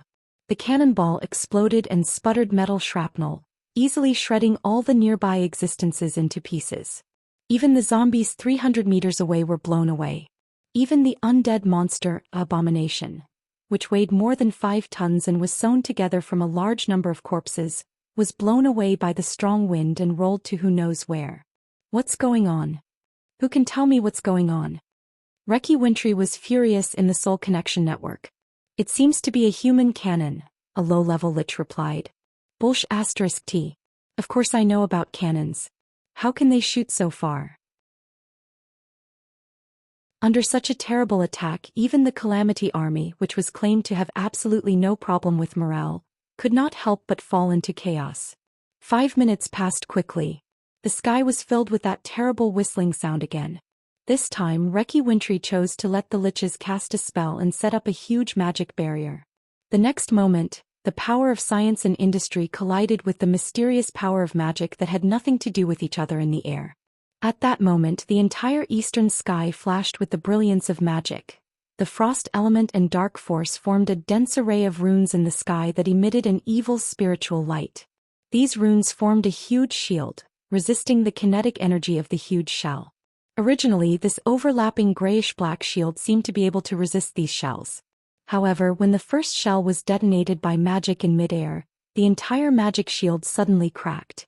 Countless magic runes exploded in midair, and this destruction immediately spread in all directions. The protective shield, which was constructed with the magic power of Reki Winterfrost and the other liches, could only withstand 12 super cannonballs before collapsing. As a result, 24 shells fell closer to the center of the island. It was as if there was a moment of delay before the destructive shock wave swept across the entire front of the island. Chapter 920. Tyrant and Malfurion had been focused on their work, but the horrifying explosion and light in the projection attracted their attention. Their faces, which were naturally slightly purple, were now a little pale. Ilunabov, are the Alliance's weapons so terrifying now? Tyrant sucked in a breath of cold air, but she quickly patted her chest in fear. Fortunately, that hit the Burning Legion's head. Malfurion was more objective. It's fine. This level of attack is far from enough to break through the magic circle of Mount Hyjal. Also, the Alliance's strength is a good thing for us now. However, this reminds me of... The two night elves fell silent. It was too similar. As survivors who had personally experienced that horrifying scene, they couldn't help but think of the explosion of the Well of Eternity 10,000 years ago. Back then, the entire world of Azeroth only had one continent, Kalimdor. Back then, the Troll Empire's territory spanned across the entire continent, occupying nearly 70% of the continent's surface area. Back then, the High Elf civilization was extremely prosperous, and Queen Azhara's power could be said to rule the world. Following that earth-shattering explosion, everything changed drastically. The huge Kalimdor continent was blown into 3 pieces. Actually, it was 4 pieces, as the Night Elves thought that Pandaria was gone. The Troll Empire's soldiers began to weaken. The High Elves who advocated pulling the Burning Legion into Azeroth were exiled to the depths of the sea, cursed, and turned into the Naga of today. Fortunately, the fierce artillery fire only brought back the bad memories of Tyrant and Malfurion. On the other side, the situation on the giant island where the Burning Legion was located was very interesting. At that moment, the entire island seemed to have experienced a terrifying earthquake. The wide ground near the front of the island bulged with huge wrinkles, and the zombies who couldn't dodge in time all fell into the deep crevices and became meat pies. The towering stone peaks in front of the island that had been modified into watchtowers fell like dominoes, affecting countless undead monsters. Rush to the shore immediately, Reki Wintry ordered in a fluster. He finally understood that allowing the Undying to stay on the island would only make them targets that would be pointlessly exhausted. Even if the island hadn't completely washed up on Azhara's coast and thrown the undead into the sea, those idiots would at least walk on the seabed and complete the landing. Many zombies with missing arms and legs jumped into the sea under the command of the high-level liches and necromancers. In such a chaotic situation, only less than 10% of the frontline troops were evacuated.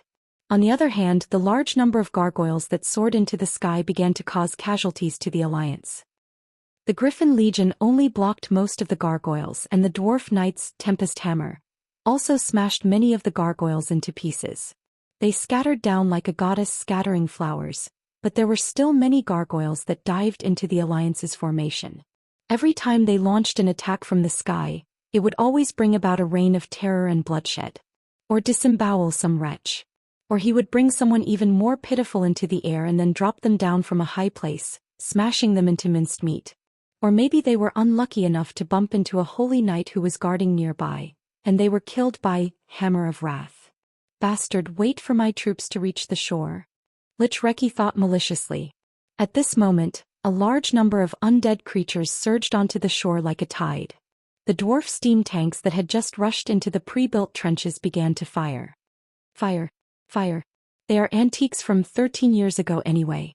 Let them unleash their last bit of heat. Fire with all your strength, don't be afraid of blowing up. Bu Lang commanded loudly, and his thunderous roar spread throughout the front line. The old dwarf steam tanks still used the old rifled mortars. The barrels were thick and the shots were close, but the power was still there. Especially since it was the heroic weapon that ended the second battle of the Dark Portal. Making this place the final home of this batch of tanks seemed to have added a special layer of meaning. The dwarf cannoneers were sweating profusely as they loaded the cannonballs and fired with the efficiency of the barrels.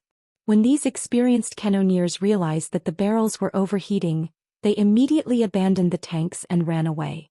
With their short legs, they climbed onto the pre-prepared mining carts that were placed on the narrow iron rails, shook the levers and started the human-powered mining carts to run away.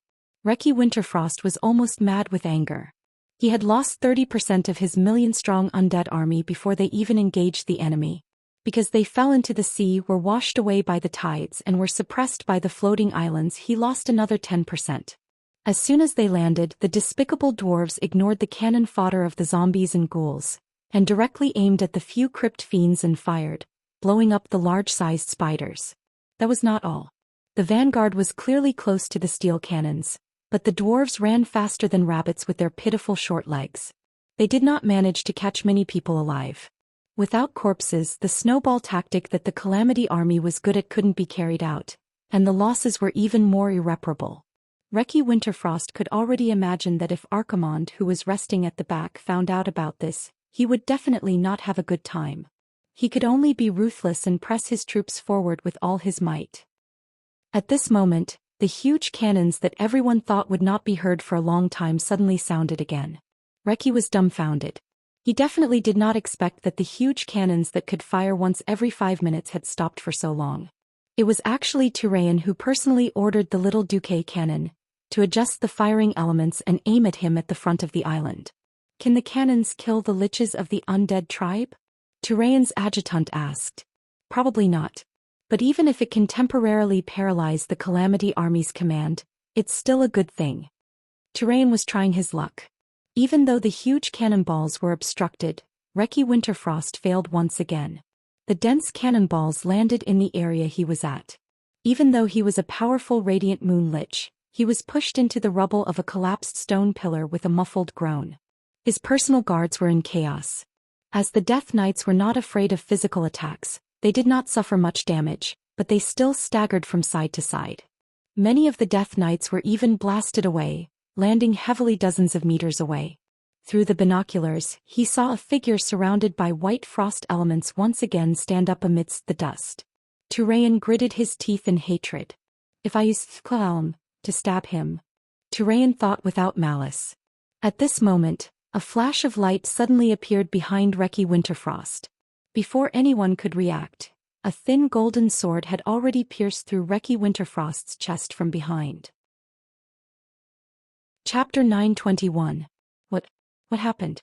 Whether it was Turalian who was holding the binoculars or the Alliance officers who were observing the enemy through telescopic magic, or even the Burning Legion itself, no one reacted at this moment. In the next moment, a cloud of black chi suddenly soared from the center of the island, covering the entire sky and forming a patch of pitch-black darkness.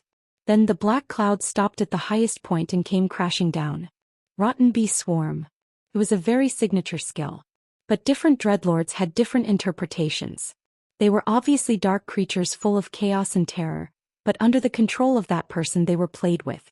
The dark creatures and insects that would devour everything in their path actually attacked Reki Winterfrost's back like ribbons along the designated route at high speed. This was an attack that the enemy had to save. The attack came very quickly and even had a faint ability to disrupt space.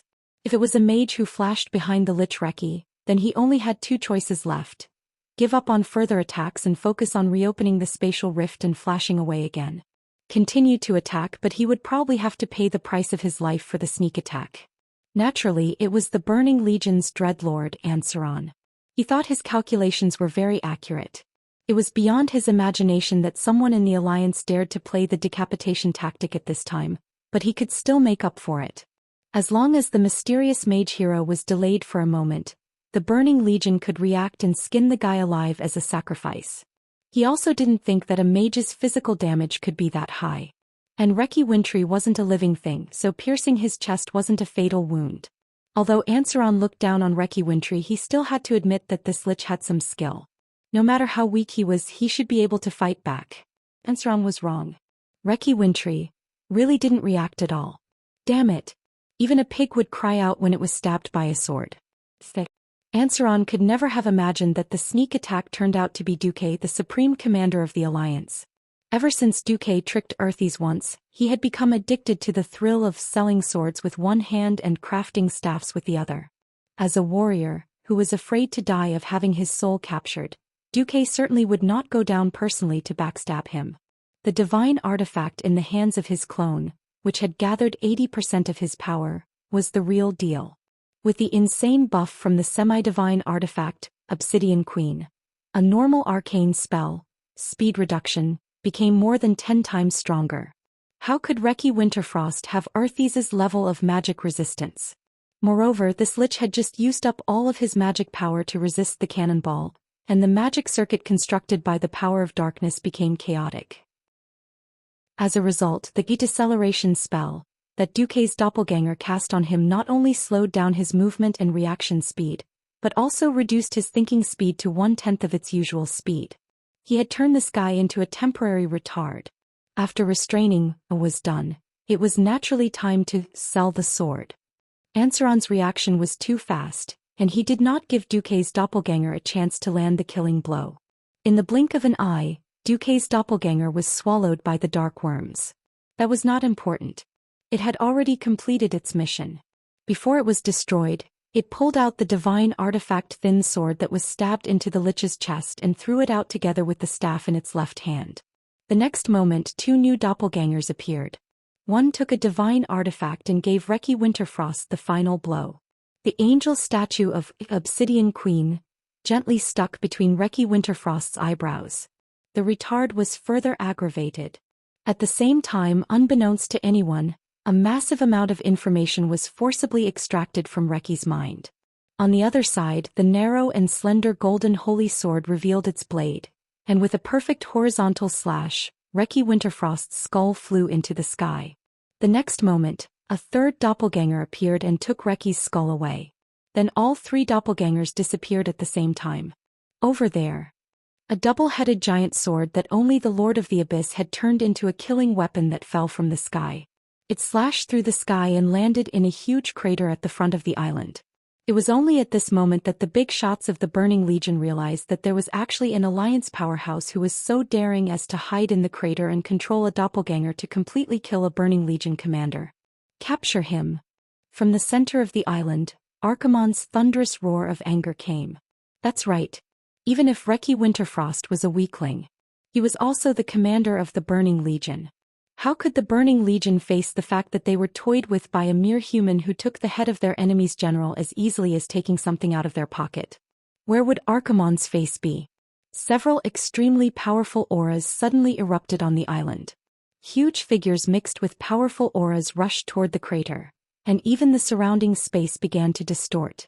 In the command post of the Beach Alliance, after seeing the iconic staff and golden holy sword through the binoculars, how could Turayan not know that it was Duque who claimed not to interfere with command who took the lead to kill the enemy's commander? Turayan was so scared that he dropped the binoculars. If Duque was blocked on the island and beaten to death, the Alliance would really suffer a great loss if a commander was replaced by a small commander. However, with a burst of arrogant, laughter, Duque, who seemed to be unable to escape, actually flashed out from the only crack in space just before the space barrier completely closed. Looking at that flash light that extended from the Devil's Island all the way to the beach, Turayan's heart that was hanging in the air finally relaxed. In the command post, the light flashed and Duque revealed his unique figure. He was wearing a swordsman's uniform, holding a staff in his left hand and a sword in his right. Seeing the number 1 Archmage and Supreme Commander of the Alliance ignore his duties and steal the job of a thief, and even risk his life to infiltrate the enemy's rear, and he succeeded, Turayan could not help but feel angry. Your Excellency Commander Duke Marcus, please conduct yourself with dignity. The entire command post echoed with Turayan's roar, which sounded like a remonstrance but was actually a curse. Duque's cheeks twitched from the scolding and he quickly changed the topic. Let's not talk about anything else. Hurry up and get this thing done, I'm not a professional. With that, Duque threw Reki Winterfrost's miserable head to Turayan. Anyone with a little bit of evil would be able to sense that Reki's ferocious skull was surrounded by violent resentment. If it was not handled well, it would not be unusual for it to attach itself to an unlucky person and resurrect. Chapter 922. From Duque's point of view, Reki was a famous boss and frontline commander of the Burning Legion, so Turayan should treat him with caution. Who knew? Turayan angrily pulled out his sword from behind, and with a flash of golden holy light, he directly chopped off Reki's head. It was simple and violent, just like how some people on the beach like to play in summer with a baseball bat while blindfolded. He really didn't want to look at it. Turayan's anger had yet to subside. Duque, I've always respected you even if you're younger than me. Your maturity and foresight have always been a role model for me to learn from. In the 10 years that you've been missing, I've studied every single one of your battles no less than 50 times. But, at this critical moment of the world's survival, how can you be so reckless? Duque was scared stiff. Turayan immediately put Quelzarum back into the giant scabbard on his back, and then he strode forward. I admit that you're a rare, wise and strong person in the world, but please consider our feelings. If you're a guardian and this is something that can be solved by a guardian, we'll just stay behind and support you. But this isn't. This is a terrifying event that requires the cooperation of every force in the world of Azeroth to resist. In order to deal with the Archaerans, each of us even have to endure the nausea and become allies with those green-skinned monsters who have been fighting with us for 15 years. Turayan was so agitated that the arteries and veins on both sides of his neck swelled, as if 2 detonators were stuffed into them. I'm sorry. I didn't consider the overall situation. Duque realized that he was still slightly impulsive. Although under the system's calculations he was definitely in danger, but he did not consider the feelings of the others in the Alliance. Most of the paladins were extremely principled people. Since Duque had apologized, Turayan's anger came and went quickly, and his emotions calmed down. The Alliance will never lack brave people who charge into death and despair, but what the Alliance lacks is a wise person who can lead everyone to victory. Duque, in your personal domain none of us will ask. But when it comes to the future of the world, please consider it carefully. Got it. Duque could only sigh. Alright, after Duque was taught a righteous lesson like a grandson, the bastard Turalian actually had the nerve to stick close to Duque and openly pretend to be sneaky. He asked with a volume that could be heard by the entire command post.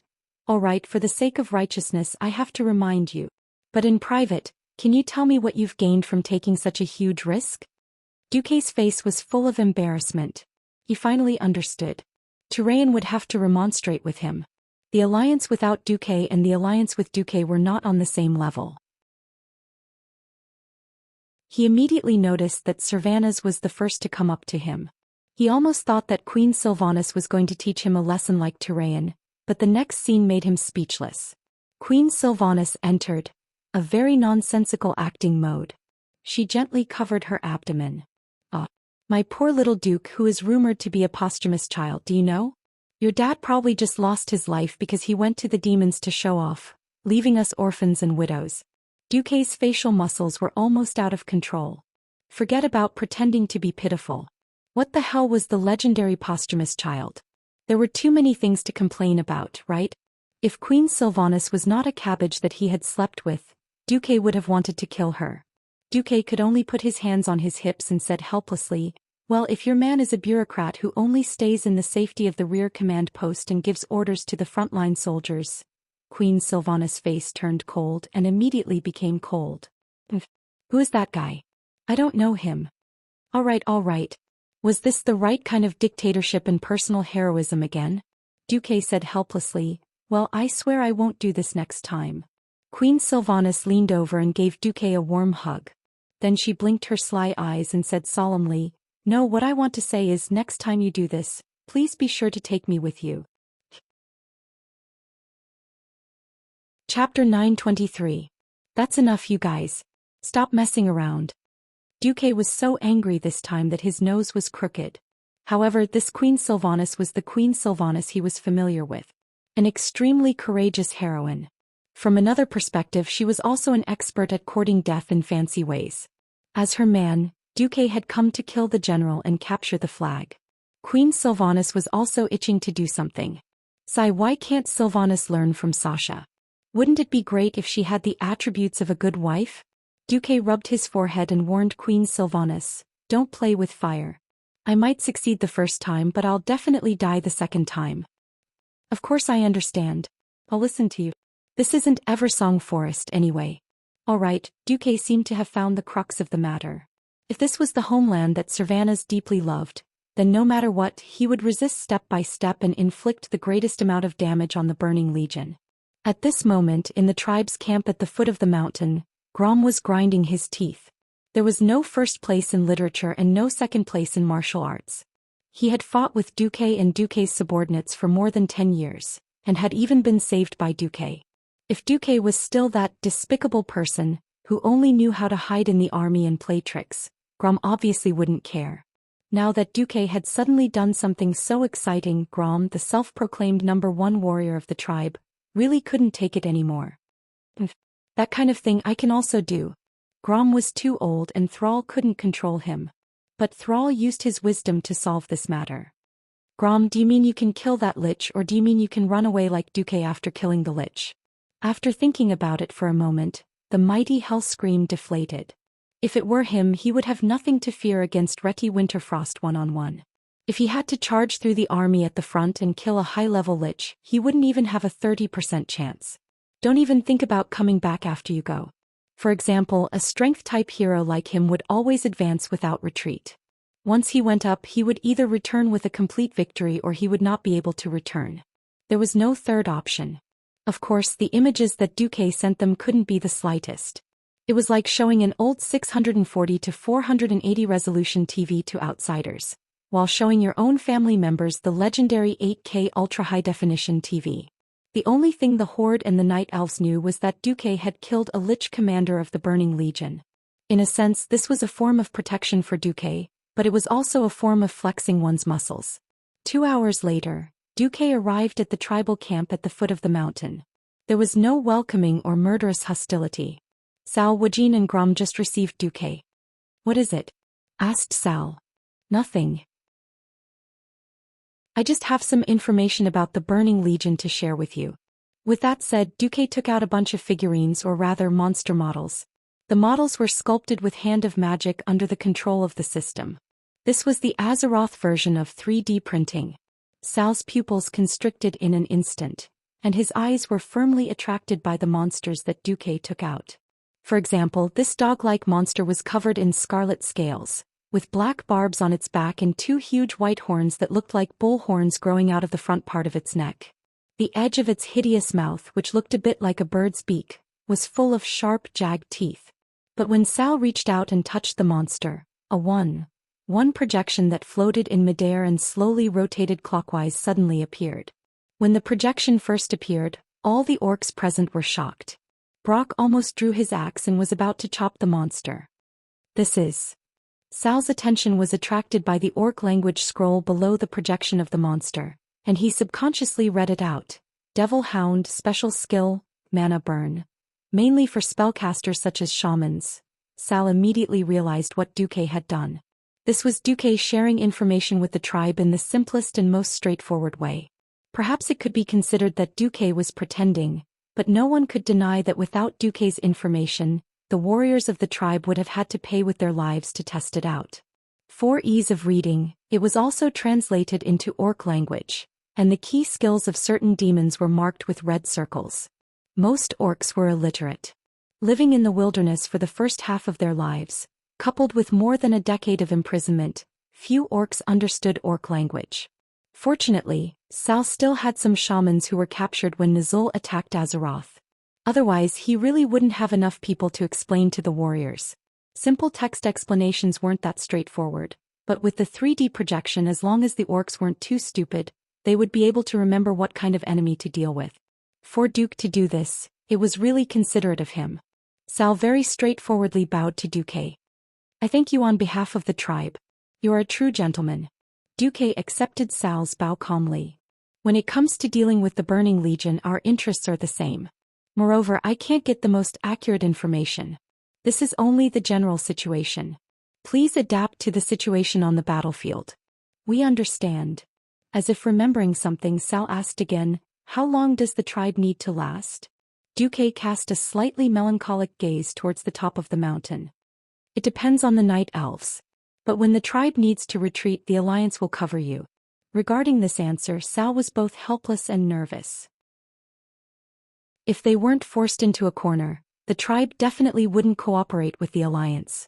No orc would feel comfortable thinking that their escape route was in the hands of the alliance, their archenemy for more than a decade. Unfortunately, no one had a choice. The terrain of Mount Hyjal was very special. It was low in the west and high in the east, and the entire mountain path was S-shaped from west to east. Coupled with the super powerful array set up by the three dragon aspects, even the Arch-herons had to obediently go up the mountain from the west foot. Who asked him to be summoned to Azeroth, and his strength was halved. There was no battle that day, but not many orcs could sleep for the whole night. At the foot of the mountain, countless dazzling meteors cut through the night sky, whistling as they smashed into the Grey Valley area in the south. The Burning Legion was famous for their three light maniacs: steal everything, kill everything, and burn everything. Otherwise, why would so many races in the universe hate the Burning Legion? They had thought that the Burning Legion would take a shortcut from Azeroth, cross the precipice, and directly kill their way to the foot of Mount Hyjal. Otherwise, they would have to take a detour through Grey Valley and Fellwood Forest and obediently come from the front. Who would have thought that they guessed half right? Chapter 924. Every orc warrior was told that their mission this time was to save the world. Even though it sounded ridiculous, the orcs cherished this brand new territory after losing their homeland and being slaves for more than 10 years. Although it was barren, it was still much better than our world, which was shrinking every year and constantly rotting and collapsing. It was many times better than being a slave who had nothing. Upon hearing that the damned devils dared to encroach on their new territory, the orcs roared and swore to teach them a lesson. With the shaman's explanation and the magnified projection, they knew very well how powerful their enemies were and how huge their bodies were. They had also imagined that there would be an endless sea of corpses in front of them, or an army of demons with war banners covering the sky. But no one had imagined that the enemies would appear in such a situation. If the enemies didn't cross the mountain directly, they would take the normal route and pass through Mount Hyjal's Grey Valley to the south before heading to Fellwood Forest to the west. Then they would crash into the only entrance of Mount Hyjal and the fortified camp that the orcs built over the past few days. The Burning Legion, who should have been enraged by the death of their frontline commander, didn't speed up or slow down. Instead, they reached Grey Valley at a speed of 150 kilometers per day. Even though the undead army had paid the price of marching day and night and far exceeded the limits of an ordinary army, it was still within the budget of the three main factions. Then the Burning Legion ignored Fellwood Forest and arrived at the mountain pass of Mount Hyjal. They relied on a gigantic monster that could make most of the defensive lines in this world a joke. Even from Duque's perspective as a transmigrator, this was an exaggerated and ridiculous matter. Under the image transmission of the mage's eyes, Duque saw a boss that shouldn't be here. While the tribe at the foot of the mountain was shocked by the sudden explosion, Duque had already sketched the outline of the gigantic monster with the system's assistance. Duque finally knew what Archimonde was doing in the boundless ocean. The orcs at the foot of the mountain camp were shocked by the landslide 3 kilometers away. Sar could only blankly shout, "Everyone be on guard." At that time, Duque decisively used the backdoor that the night elves had left for him to activate the teleportation according to the coordinates he had set in the orc camp. In less than 10 seconds, Duque's figure appeared in the middle of the tribe's campsite. Of course, Sal noticed the light of the portal. Almost as soon as Duque's figure appeared, Sal rushed over with his guards. "Marcus, do you know what that thing is?" "I know. A burrowing worm. Let's talk about the details later. Evacuate the center of the camp immediately. It doesn't matter even if the entire camp is evacuated." Duque shouted while waving his arms and legs. Sal's face darkened. Retreating before the battle even started was definitely an insult to the bravery of the beastmen. If it was someone else, he would have used the hammer of destruction to smash that guy's face into paste. But that was Duque, the brave Duke Marcus, who had just risked his life to kill a commander of the Burning Legion the day before.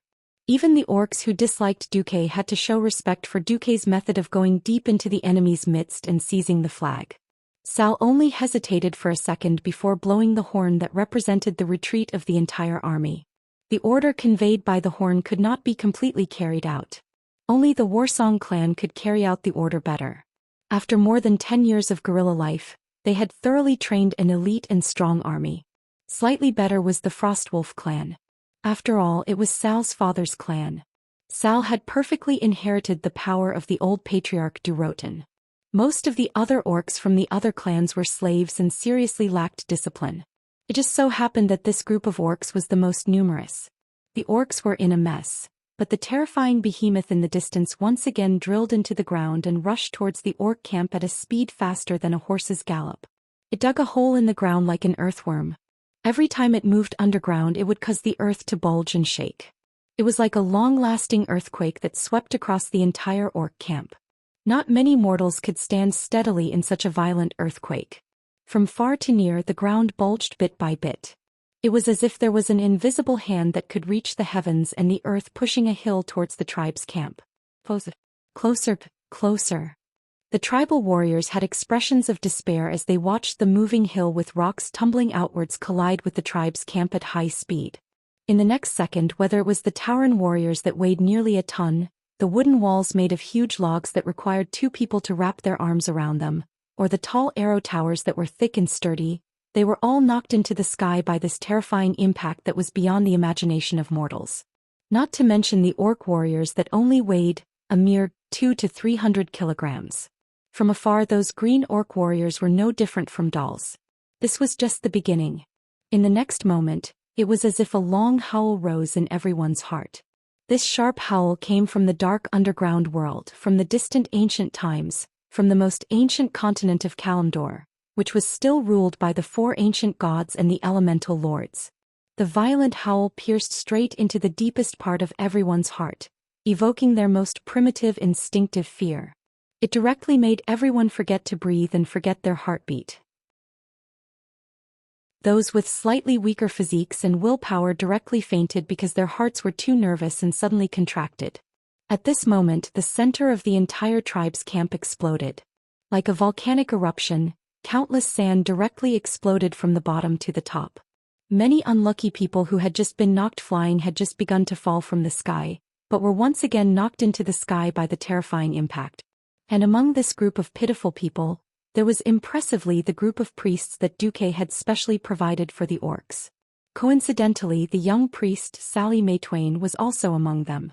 As a priest, she had Holy Word, Shield, a rather practical life-saving skill that was not considered heaven-defying but rather practical. As a talented priest, the moment Sally was knocked flying, she cast a Holy Word, Shield on herself that was flickering with a faint white light. The milky white light shield resisted the flying rocks very well. She even cast a levitation on herself to avoid falling to her death from a high altitude. However, in the next moment she fell into the deepest depths of fear and despair. Because below her, the tribe's camp that was originally filled with various defensive structures had disappeared. What replaced it was a huge mouth with at least 10,000 sharp fangs that stretched out from the deep black hole. She was slowly falling into the mouth that was enough to swallow a small town. Chapter 925. Not everyone was as capable as Sally, who could cast a levitation spell on herself to slow her descent. If there were any professions in the world of Azeroth that could survive a fall from such a great height, the priests would definitely be one of them. Of course, the mages' slow fall spell, and the druids' instant bird transformation, were also godly life-saving skills. Unfortunately, this life-saving skill seemed to be more of a death torture. Many of the unfortunate orcs, due to their weight and bad luck, were not sent flying too high or too far. In the end, they fell down early. The huge scarlet mouth that seemed to have come from the underground abyss easily swallowed them along with the sand and soil, making crunching sounds of chewing. The horrifying sound of flesh being crushed and cut made Sally and the others sink into the deepest and darkest fear. She kept shouting in her heart, "You're dead." She kept shouting in her heart, "Holy light above, am I going to die? If I release the levitation spell, will it eat me like how it ate the orcs? Holy light, will Reynold come to save me? Or will Reynold be eaten too?" Forget it, Sally doesn't want Reynold to save her. Reynold, run. Run as far as you can. Sally, who was slowly descending from the sky, was scared out of her wits. She bit her lower lip hard and stared at the horrifying wriggling mouth below her. At that moment she saw a scene that made her heart ache. She saw Reynold. Of course, the Alliance would not let a large group of priests come to the aid of the Horde. Instead they sent a group of 800 swordsmen. Reynold volunteered to be a protector and joined the swordsmen. Reynold did not die in the first round of attack, but he was not much better off. When the huge worm rushed out of the ground, he was sent flying to the top of a 3-story horde building. On the red umbrella-shaped roof that was commonly seen in horde buildings, Reynold sat there like a fool. He did not do anything but watch as she slowly floated down and approached the opening and closing giant mouth of death step by step. "Reynold, save me." Sally was like a drowning person who found her last hope. She struggled to reach out her hand to Reynold. But it was too far. So close yet so far away. The huge mouth below Sally suddenly extended again, splitting into 4 parts. The bottom was bright red and the terrifying mouth was full of sharp teeth. It started to bite towards the sky. With that huge mouth as the background, Sally's graceful figure in red and white seemed so weak and helpless. Beside Reynold was an elderly beastman warrior. He set an example for Reynold. He suddenly charged towards a young orc warrior who was descending from the sky. His powerful profession skills allowed him to do things that mortals could not. He crossed over a dozen meters in the void and knocked the young orc away with his shoulder, sending him flying out of the devouring range of the abyss maw and falling outside. No, the young orc who was suddenly saved burst into tears because he saw the old orc who saved him falling into the huge mouth with a smile on his face. It was only at this moment that Reynolds and Sally realized at the same time that they could do this. Charge was a basic skill of every warrior profession and Reynolds knew it as well. As long as he found the right angle, Sally might be saved. There was not much time left for Reynolds. 3 seconds. At most he had 3 seconds left. Even if he used charge, the two of them would die together. Sally Whitemane was in a dilemma. She hoped that Reynolds would save her, but at the same time she did not want Reynolds to die for her. The melancholy of a young girl in puberty reached its peak at this moment. Unfortunately, some people were born with courage. Some people were born with wisdom. Some people were born with luck. However, Reynolds did not have any of these. He who was born into a family of generals, realized in this terrifying moment that he was actually King Coward. Faced with his long-awaited childhood sweetheart, Sally, who was adopted by his father in a desperate situation, he was so weak that he did not even dare to make a move to save her. His legs, which were supposed to be extremely powerful, seemed to be filled with lead and he could not move at all. He wanted to use charge. But he suddenly realized that his body was leaning back and his instincts were driving him away from that terrifying place. At this moment time seemed to freeze. Sally understood the decision of her childhood friend. Her white hair fluttered as she fell, and she was surrounded by the horrifying giant mouth that was about to close. A pure and beautiful smile bloomed on Sally's face. She gave Reynolds her last blessing. Truth word. Toughness. This blessing could temporarily increase the HP of the target. Reynolds, you have to live. The girl's sincere smile was like a whip that lashed at Reynolds' soul. No. Reynolds retreated futilely as he stretched out his powerless right hand. He could only watch as Sally was swallowed by the giant mouth. Yes, half a second later Sally Whitemane would have become history. A miracle had happened. At the very last moment 2 shining white magic palms suddenly appeared and grabbed Sally. Before the giant mouth closed, Sally was dragged out of the hopeless situation where she should have been dead. Not only her, but there were also dozens of priests who had used levitation and were screaming in fear. They were also dragged out. Yes, it was very miraculous. No one would have thought that the old orc who had used charge to save the young orc and more than 10 orcs would also be pulled out. Every survivor was filled with great surprise. They turned their necks and looked for the saint who had saved their lives and souls at the last moment. They found him. Standing on the top of a tall tower, the Alliance's commander, Duke Marcus, held a staff in his left hand and a sword in his right. Around him there were more magician hands, floating in the air, constantly saving the Horde soldiers and Alliance soldiers who had been affected. The young girl Sally's eyes couldn't help but be stunned. Duque didn't realize that he had just happened to save Sally Whitemane, one of the 4 horsemen of the apocalypse, who was incomparably famous in history. He was feeling a headache for the boss that had appeared in front of him. System notification. The probability of the newcomer being the commander-level boss Auro is 97.22%. What was Auro? Perhaps even many veteran players before Duque transmigrated didn't know about this guy. But as a former elite team leader and the one who had held the Atish Guardian's legendary staff, Duque had participated in this guy's exploration in the game. It was a nightmare that he didn't want to recall.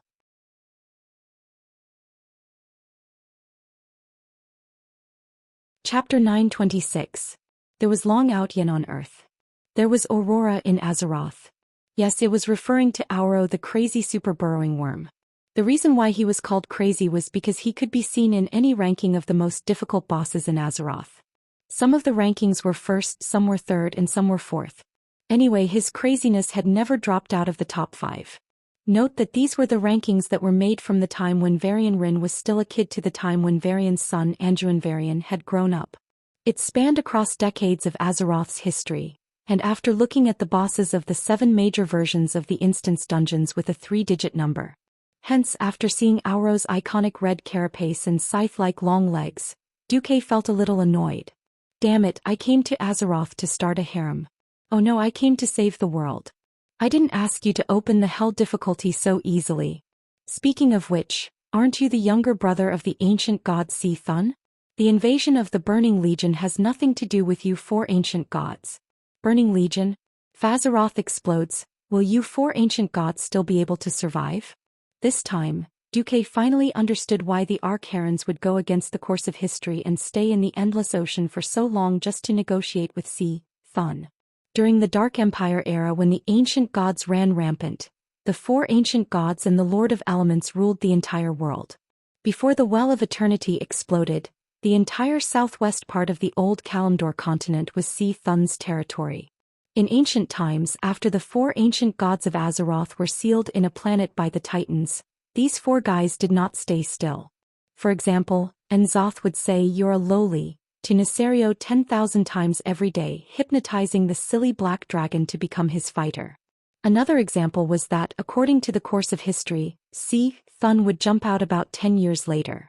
Karaj, who was in the south of Silithus, would jump out and seek death. Then he would be killed by 40 bandit-like heroes summoned by the Alliance and the Horde. Duque hated the disgusting insect that was Oro for running off to the wrong set.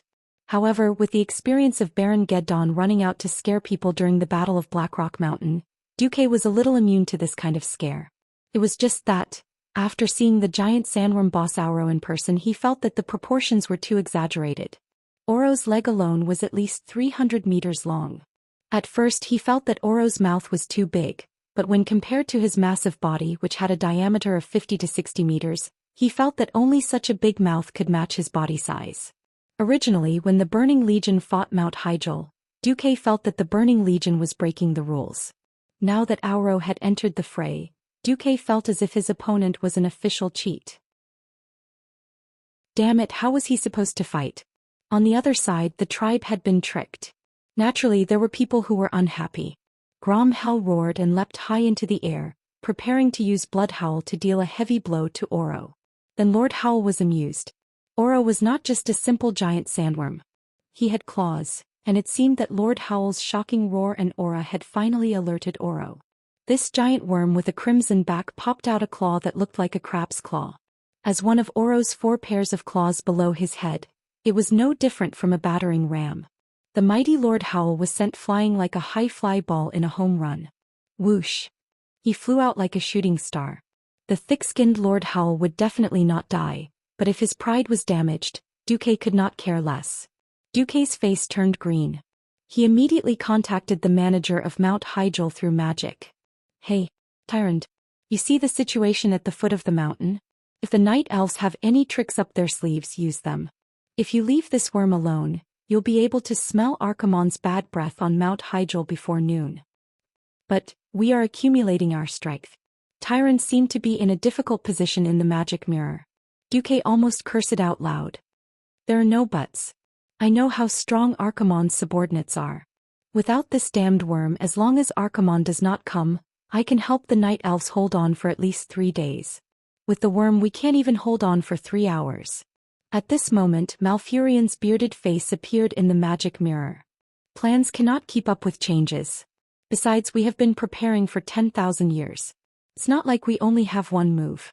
Duke Marcus, can you swear to defend the mountainside for at least 24 hours with your life? Duque gritted his teeth. If Archimonde does not fight personally, I can. All right, the night elves believe you. With that, Malfurion cut off the communication. The next second, in the orc camp at the foot of the mountain, countless grass began to grow crazily. They all grew into green arrowheads the size of a human's arm, repeatedly shouting in orc language, "Danger! Danger! Please retreat quickly." Not only them, but Duque also shouted in orc language with magic amplification. "Retreat quickly. The night elves are going to use their ultimate move." Thrall's face was as black as the bottom of a pot. He had painstakingly organized a 1,000-man team in the midst of the chaos. On one hand, he needed someone to cover his retreat, and on the other hand, he wanted to defend his honor by attacking this ridiculously huge worm. Unexpectedly, both Duque and the night elves announced that they were going to use their ultimate move at the same time. Woken also advised, "Retreat." They had no choice but to retreat. Even if the orcs had lost unjustly, a defeat was a defeat. Thrall gritted his teeth, but he could only give the order, "Retreat." Oro was still wreaking havoc. The huge orc camp was like a toy made of building blocks, easily smashed by his claws and twisting body. Countless broken pieces of wood and orc limbs flew into the sky and scattered in all directions. Just as Oro's rampage reached its peak, the earth suddenly shook. Thud, dong, from the initial blurry tremor to a clear tremor a second later, to a sharp tremor 2 seconds later. No matter how large Oro's body was, even if he did not pay attention to his surroundings, he would still realize that something was wrong. The world tree Nordrassil itself was a symbol of life, and as the world tree that repaired the wounds of the world, it was even more blessed. Mount Hyjal had always been a place where plants flourished and life flourished endlessly. But at this moment the surrounding greenery became even more exaggerated. The thick green was like the thickest haze swirling around Oro's massive body. Bang! With a loud bang, a massive log that would require at least 5 people to wrap their arms around it broke out of the ground and slammed into Oro's massive body. Oro did not care. With a casual wave of his scythe-like claws, the giant log was split in half. In the giant insect's mind, this might be a spell of insignificant human beings, but it didn't care. It was wrong. Chapter 927. In the blink of an eye, 12 thicker and larger logs burst out of the ground, stabbing at Oro's twisting body. This time Oro seemed to be a little annoyed. He suddenly spun his body, turning himself and the claws on his body into a brief whirlwind. With a 360-degree slash without any blind spots, his scythe-like claws chopped the 12 logs into pieces, sending them crashing to the ground. But this was not the end. Without giving Oro the time to catch his breath, the third wave of 36 logs and the fourth wave of 108 logs arrived almost at the same time. Oro twisted his huge insect body once more, turning himself into an insectoid version of a storm of blades, easily slicing apart the giant trees that had grown out of nowhere. At this time his rationality had already begun to warn him. More logs appeared. A moment ago the Beastman camp was still a flat plain, but now it had suddenly turned into a lush forest. And the entire forest was still expanding outward and inward at a speed visible to the naked eye. Not only were there more logs attacking Oro, this completely abnormal forest was also attacking him from another angle. Underground. That's right. Oro had burrowed into the ground.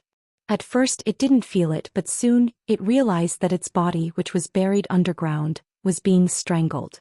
Being able to burrow into the ground was an ultimate skill that he had relied on to save his life for thousands of years. Even a dragon aspect could not burrow into the ground like he did. It could be said that the ground was Oro's home field, and the ground was his proudest shield. The current situation had completely overturned his understanding. Countless powerful roots pierced deep into the ground.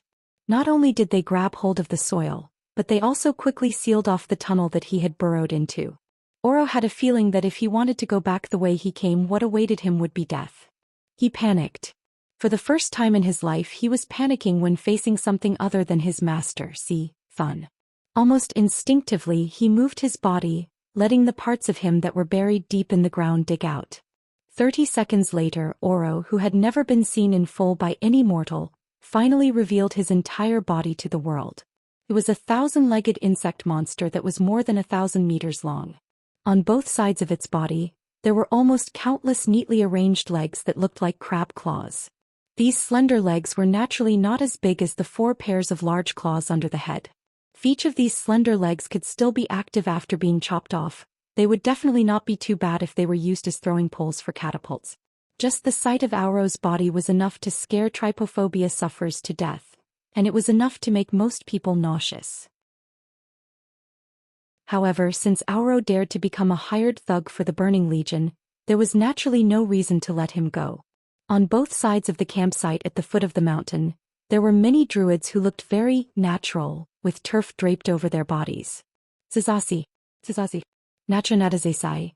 They were like wooden stakes standing on the mountainside, muttering druid incantations that outsiders could not understand. However, their entrance had a huge impact on the surrounding forest. It could be clearly seen that the giant tree was growing even faster and fiercer. If it had attacked at the speed of a tortoise at the start, it was really moving like a rabbit at this moment.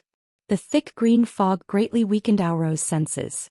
Just below his abdomen, where his senses could not reach, a giant tree that would take 6 people to wrap their arms around silently grew and stabbed towards Auro like lightning. This stab directly pierced through his abdomen and deeply into his innards.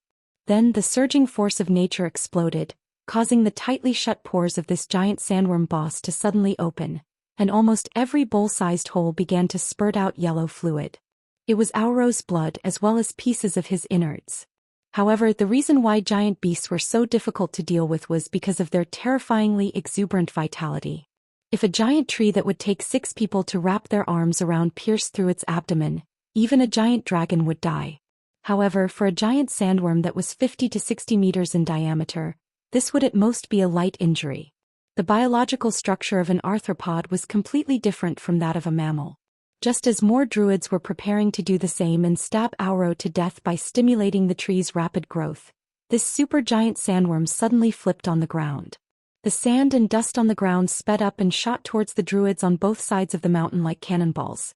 Duque gasped. Sandstorm explosion? Duque was all too familiar with this move. This ruthless move centered around Auro had an attack range of 180 degrees. The worst part was that it would come with a 5-second-long stun. However, Auro just had to keep twisting and turning. If you were unlucky, you would be sent 4 sandstorm explosions in a row, knocking you out until you died. As the leaders, most of the druids were hit in an instant. As a result, the wild growth of the forest stopped by half. Tyrant! Duque shouted. Got it. As expected, Tyrant appeared on a higher peak. She did not know how Duque knew about her ultimate move, but the night elves did not rely solely on druids to survive. The priestesses of the Moon Maiden Temple were also freaks who practiced both magic and martial arts. Dozens of priestesses dressed in beautiful moon-white robes appeared beside Tyrant, who was riding a white tiger. They raised their arms and used their unique magnetic voices to cast spells and praise the moon goddess, Ilun, whom they worshipped the most. The sky suddenly turned dark. From dawn, it suddenly turned into night. However, this kind of night was not evil darkness, but a quiet and serene night. The night sky was cloudless for thousands of miles. While Auro was distracted by the forest, a star deviated from its path. A rainbow-colored meteor streaked across the sky and crashed down. Without giving Auro any time to react, the meteor sped up again and again until it became a streak of light and crashed into Auro's head. At the last moment, Auro still instinctively tilted his head. The rainbow-colored meteor shattered one of his pincers, then pierced through the left side of his thick neck and came out from the back of his neck. Arg! Auro let out a heart-wrenching scream. Everyone could see the ghastly hole in his body.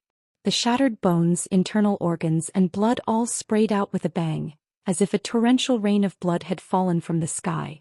In that instant, everyone stopped what they were doing. Be it the retreating beastmen and humans, or the night elves who were observing from the 2 sides of the mountain. Everything quietened down again. Everyone looked expectantly at the huge monster that had been pierced by the meteor. Chapter 928. Die. Die. Quickly die. The 3 major factions that had once been at odds with each other now shared the same sentiment, which was to hope that the big bug that had turned the base camp upside down would die quickly. Auro's appearance had rendered many people's plans useless. Duque had miscalculated the ancient gods. After all, the original location of the Endless Sea should have been the territory of one of the four ancient gods, Yashaji, during the era of the ancient Dark Empire. After the Well of Eternity blew up the ancient Kalimdor continent, the High Elves who had once served the Burning Legion occupied the deep sea on the surface. In reality, the area surrounded by the whirlpool in the middle of the Endless Sea was not just seawater. There were also sporadic islands. Obviously, there were the followers of the four ancient gods left there. Then those people introduced the Burning Legion to the four ancient gods. Auro's appearance had caused the tribe's backup plan to fail. Taking one step forward and calculating 3 steps ahead was a necessary trait of a leader. Thrall letting the tribe join the temporary alliance was for the sake of the world. But on the other hand, this was also a great opportunity for the tribe to show off their muscles to the Night Elves. Everyone knew that if they killed a demigod, the Night Elves would definitely remember this grudge in their little black book. If the crisis of the world's destruction was resolved, then the territorial disputes around Grey Valley and the Barren Lands could be foreseen. But with Auro's arrival, the tribe's army had been devoured by 30% without even putting up a fight. How could Thrall not be angry? The Night Elves did not have it easy either. Whether it was the ultimate skill that the Druids had prepared like Descent of the Tree World, or Tyrants, Starfall, they both consumed a lot of magic power. They were definitely going to use it to fight the Burning Legion, but now it had been used up by a big bug. How could they not be angry? No wonder Tyrant had insisted that Duque make a promise and lead the alliance to hold the mountain for a little longer. Alright, Auro had to die. Even if he died a little slower, it would be a sin. With this in mind, everyone watched fervently as Auro fell, twitching in pain, struggling, and struggling. Wait. No. This guy, he's not dead yet. The gigantic worm that occupied almost everyone's field of vision did indeed look like it was twitching on the verge of death. Everyone tacitly did not surround it. Everyone knew that the struggle of a cornered beast was the most terrifying, and the dying prey was the prey that resisted the most fiercely. Soon everyone realized that something was wrong. That's right, the meteor falling from the sky had pierced through Auro's body, and everyone could clearly see that even his spine had been completely broken. The life force of the arthropod boss Auro was beyond imagination. He was showing signs of self-healing. Countless tendon-like tentacles extended from the cross-section of his spine toward his head, attempting to reattach the broken spine that was still spewing yellow fluid. Every big shot of the Alliance tribe and Night Elves looked gloomy when they saw this. This was especially true for Tyrant, who was struggling internally. The Night Elves did have a trump card, but that was for dealing with Archimonde. If they used it here, they would have no trump card left for the Burning Legion's commander. As luck would have it, Auro seemed to have decided that Tyrant was the greatest threat to him. His 8 crab claws did not care about anything else as he forcefully dragged his slightly paralyzed lower body, making his 1,000-meter-long body charge straight for Tyrant at the top of the hill. High Priest, run! Tyrant's trusted aide Melon slapped the white tiger's rump. The white tiger immediately understood, and without waiting for Tyrant's orders, it immediately sprinted up the hill. Melon led more than 200 Moon Goddess Church sentinels in a counterattack against Auro, who was madly charging up the hill. Melon! No! Tyrant could not control herself as she was dragged away by the white tiger. She turned her head to look at her sisters who had followed her for more than 10,000 years. Although they were superior and subordinate after 10,000 years together, they were already like sisters. Seeing that Melon and the others had chosen to die in order to protect her, Tyrant could not help but tear up uncontrollably. The arrows of the Night Elf archers and the attacks of the priestesses were not even enough to tickle such a huge bug boss. Only the giant trees summoned by the druids could cause Auro some trouble. In fact, Auro did not slow down at all. Instead, he continued to speed up. What shocked everyone even more was that Auro seemed to have reconnected his spine. At first, it was only the front 8 claws that could exert force, but now even the middle claws were beginning to move. No one knew if the huge wound on Auro's chest would completely heal, but it was clear that this astonishing monster was beginning to regain its freedom. At this critical moment, the arcane light of Flash suddenly appeared near the hole on the back of Auro's head. Duque, Tyrant, Thrall, Wajin and Grom, who had climbed up, were all shocked to see the highest commander of the Alliance standing on Auro's bumpy back. The next moment, 12 magicians' hands, the size of horse carriages surrounded Duque and began to fire magic missiles the size of water tanks at Auro's huge wound from Starfall. Puff, puff, puff, puff. The wound that was hit by the large arcane light balls began to spurt out large amounts of pus. Perhaps that was the acid in Auro's stomach. The yellow liquid splashed onto the hillside, instantly corroding large patches of green grass. A few druids who could not dodge in time were turned into a pool of pus and bones in the blink of an eye. They did not even have the time to scream. Everyone suddenly understood what Duque wanted to do. He was going to rush into Auro's body, which was like a sulfuric hell with the body of a mortal, and find the opportunity to kill Auro. At some point Jaina and Servanas arrived at the foot of the mountain. Seeing this, Jaina covered her mouth in horror, almost losing the ability to speak. Hundreds of meters away, Queen Sylvanas shouted, "Duque! Stop right there, you bastard!" As if he heard it, Duque tilted his head and smiled at Queen Sylvanas. "Sorry, it's too dirty here. Ladies are not allowed in." With that, Duque chose to step into the gates of hell. He activated all the barriers he could, his body burning with blazing flames, and rushed in. No. Servanas almost fainted. Duque would die if he did this. Chapter 929. Was he being reckless? Was he crazy? Perhaps it was. In many people's eyes, it was as if he had run into a grave and buried himself. This was simply courting death among courting death. The path of life was always filled with choices. No one knew what the consequences would be the moment they made a choice. Duque only knew that if he did not do it, no one else would, let alone do it better than him. Without the druids and tyrants' combined ultimate skill, if he wanted to kill Auro, he would have to break through the ultimate sandworm's defense, endure the damage from the sandstorm explosion, and earthquake, and painstakingly wear down the ultimate sandworm boss. It would be a nightmare. He had just let Arthas escape not long ago, and no matter what, Duque would not let another boss escape. Letting a tiger return to the mountain had always been a great taboo. Letting a boss escape was the greatest blasphemy to Duque, who was a follower of the church who fought bosses and stole equipment. Duque was going to risk it all. The Breaking Dawn magic circuits in his body were already operating to the limit. Before charging into Auro's huge body with his staff in his left hand and his sword in his right, Duque filled every inch of his body with magical elements. Even he himself knew that he was likely to die. How long had it been since he had to resurrect his corpse? It had been so long that Duque had almost forgotten that he still believed in the Church of Brother Spring. But then again, could he still resurrect? He suddenly smiled bitterly. Before Duque charged in, his angular face and the faintly discernible bitter smile on his lips made Queen Sylvanas and Jaina burst into tears at the same time. Yes. This job.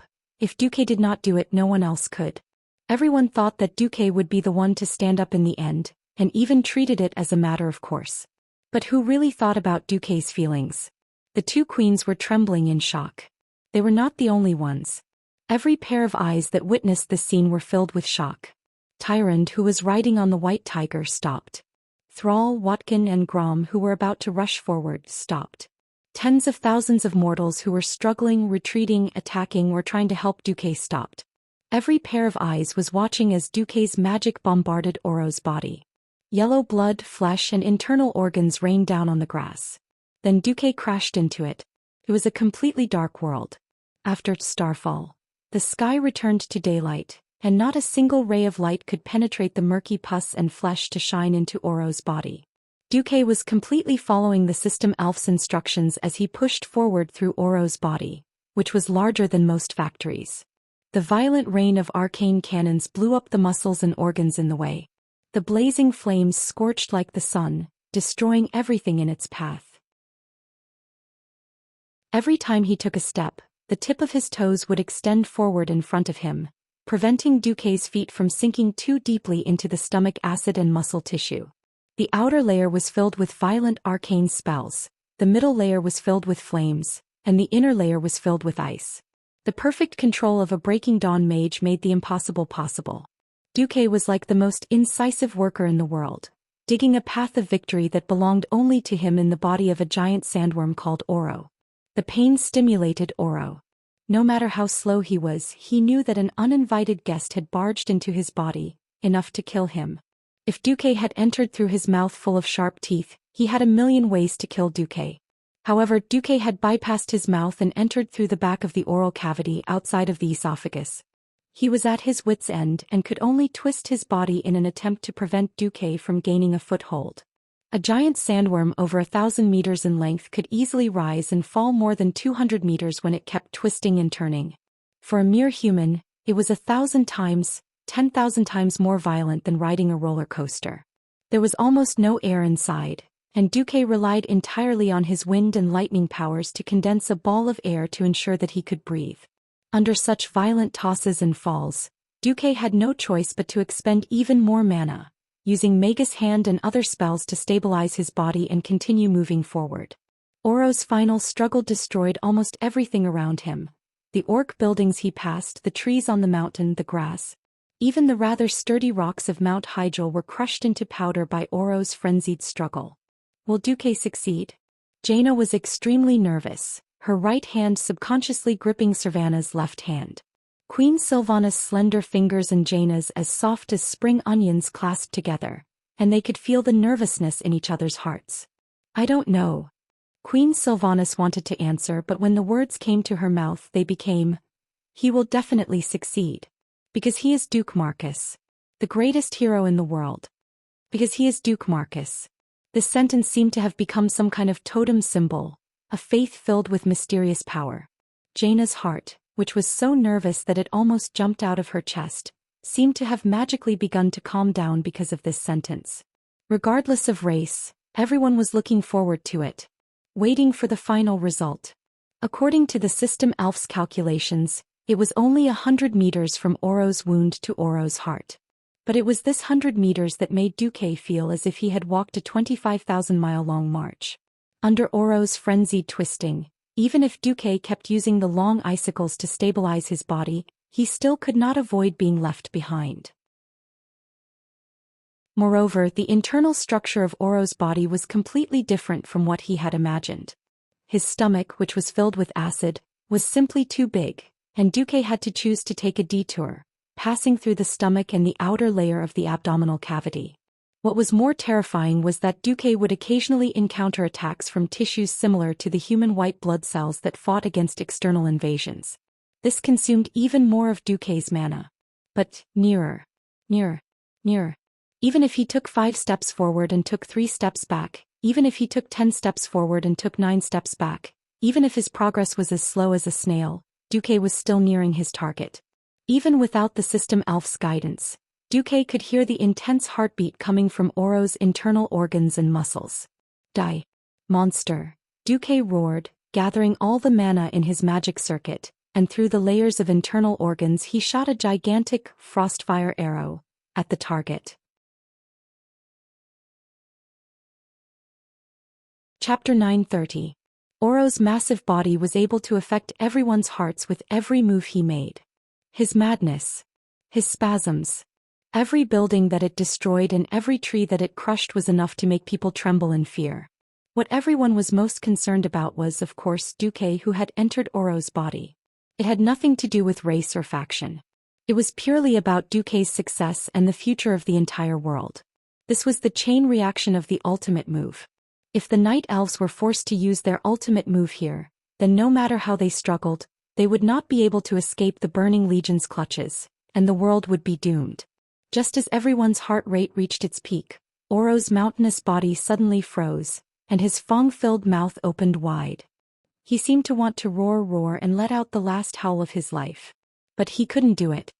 His blood-filled mouth opened wide, and then his neck tilted and his head, which was as huge as a fortress, fell to the top of the hill. Dead. Really dead. Hooray.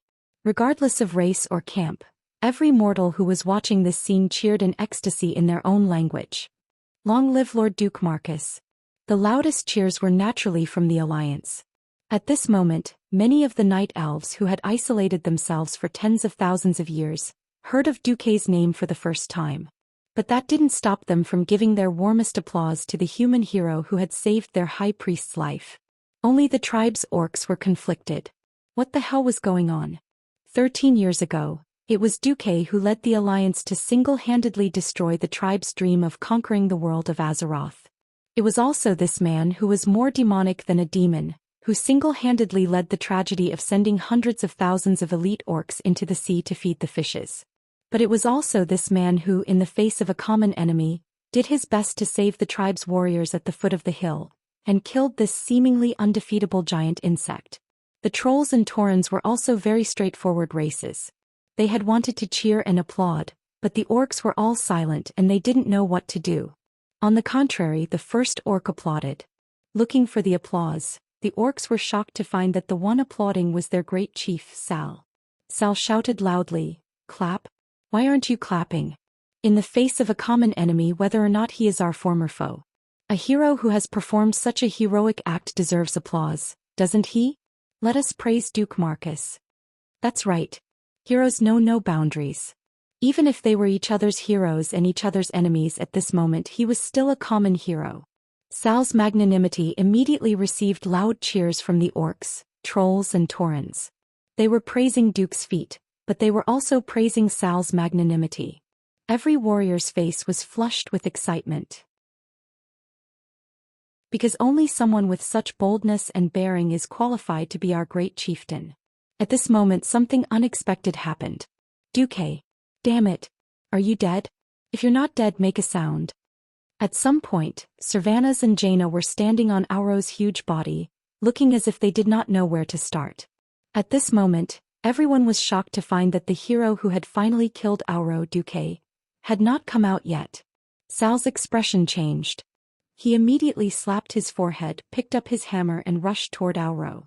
If this was before the appearance of the Burning Legion, Sal would of course want nothing more than for Duque to die, the sooner the better. But the situation was different now. They were about to rely on the Alliance to carry the burden, and if Duque died now, the Alliance's camp could easily collapse. All of a sudden, the motionless Auro's body seemed to twitch.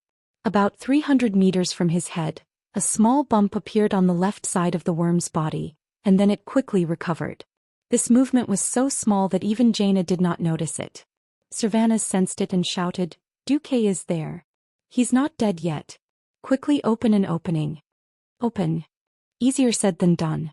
Strictly speaking, Auro, this giant sandworm, was a demigod monster. With the enhancements from the leader template, his defense was insanely high. Ordinary attacks could not hurt him at all. Didn't you see how none of the druids had succeeded in activating the giant with stab? Jaina chanted an incantation, conjuring a giant ice sword and thrusting it forward. However, with Akacha, the seemingly sharp ice sword sank 3 meters deep into Auro's soft abdomen, but it did not manage to pierce through that thick layer of skin at all. Even Jaina could not do it, let alone Queen Sylvanas. The weakness of a ranger's low attack power was magnified at this moment. Queen Sylvanas and Jaina were so anxious that they were about to cry. Even Tyrant, who had rushed over on her tiger, could not do anything. At this moment, a sudden roar came from the sky. "Out of the way." The girls looked up and saw a valiant figure rushing into the sky. He leaped high and then chopped down with the momentum of a comet. That crimson light was naturally Blood Roar. To be able to perform such a powerful jump slash, it had to be Grom Hellroar, the one who could teach the Lord of the Abyss, Manaroth, a lesson with his axe no matter how many times he had reincarnated. For a moment, Jaina thought that this terrifying orc was going to hit them while they were down. However, Queen Sylvanas reacted quickly and pulled Jaina away. Even so, the two girls were afraid that when Grom's axe cleaved through Auro, it would also cleave through Duque. Pfft. With Hellroar's strength, it would not have been easy to break through Auro's defense. After all, this part of his body would usually be hidden underground.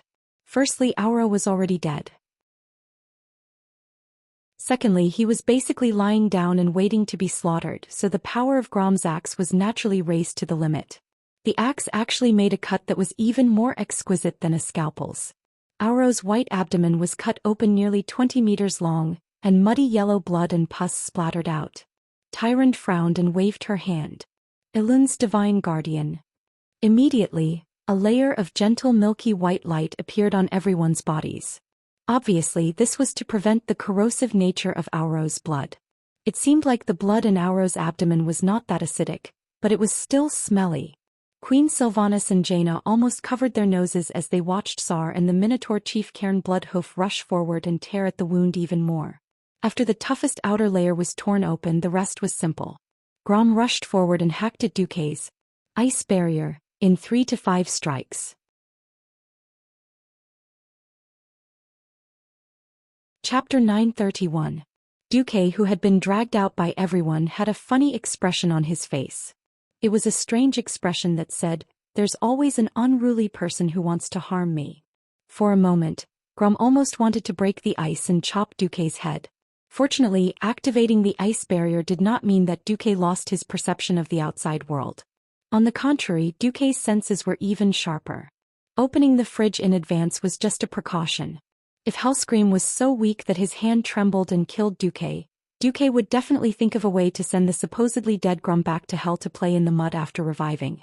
However, Duque had gone all out this time. The magic circuit was empty. If his magic circuit was usually a huge reservoir, then it was now a small pond where the bottom could be seen. Although the Breaking Dawn magic circuit could continuously generate magic power for Duque, he had used too much just now. Even if the internal organs of a demigod monster were as strong as demigods, it was really difficult to break through. After Duque deactivated the ice barrier, his legs suddenly turned to jelly and he fell forward. It didn't matter if he fell, but he still had his 2 confidants by his side. Even if Gianna was unwilling, at least my baby Sylvanas was here. That was what Duque thought. Yes, the plan worked. So Duque fell with relief.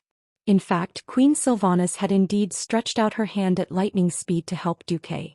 However, the stench coming from Duque's body easily repelled Queen Sylvanas. She retracted her hand as if she had been electrocuted. In less than a second, Duque was about to fall miserably into the mud. At that moment, the tribe's elder was dumbfounded. They were not even professional at saving people, let alone something as weak as helping someone up. Not to mention, weren't those 2 women extremely nervous just now? No one realized that most beautiful women were actually misophobic.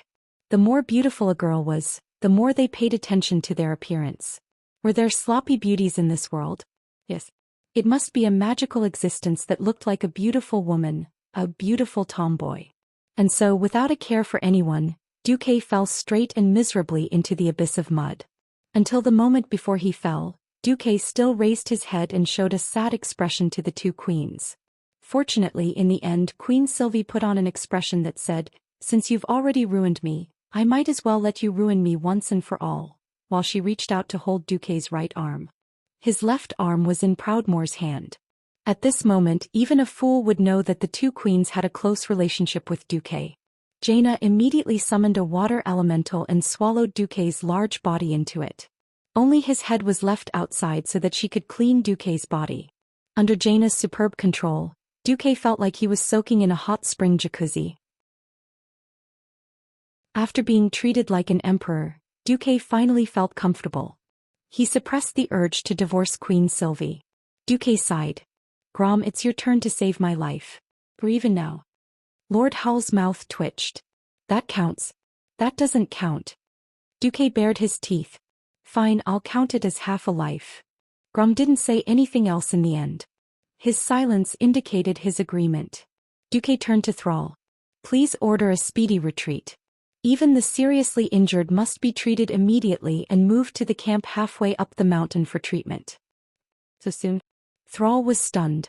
Thrall's original plan was for the tribe to immediately reorganize the defense line. They would stand up where they fell. Retreating without a fight was not the tribe's style. Duque looked at the mountains to the south. "I'm afraid that the cave that the giant sandworm called Oro came out of will be used." "Used? Then could he make use of it?" Thrall frowned slightly, then proposed this idea, as well as his wish for the orcs in good condition to join the defense line on the mountainside. He also expressed his determination to obey orders. It was obvious that Duque's repeated acts of generosity had influenced the entire tribe. "Alright, I might have to be depressed for a while. I'll leave the rest to you and Tyrion to discuss.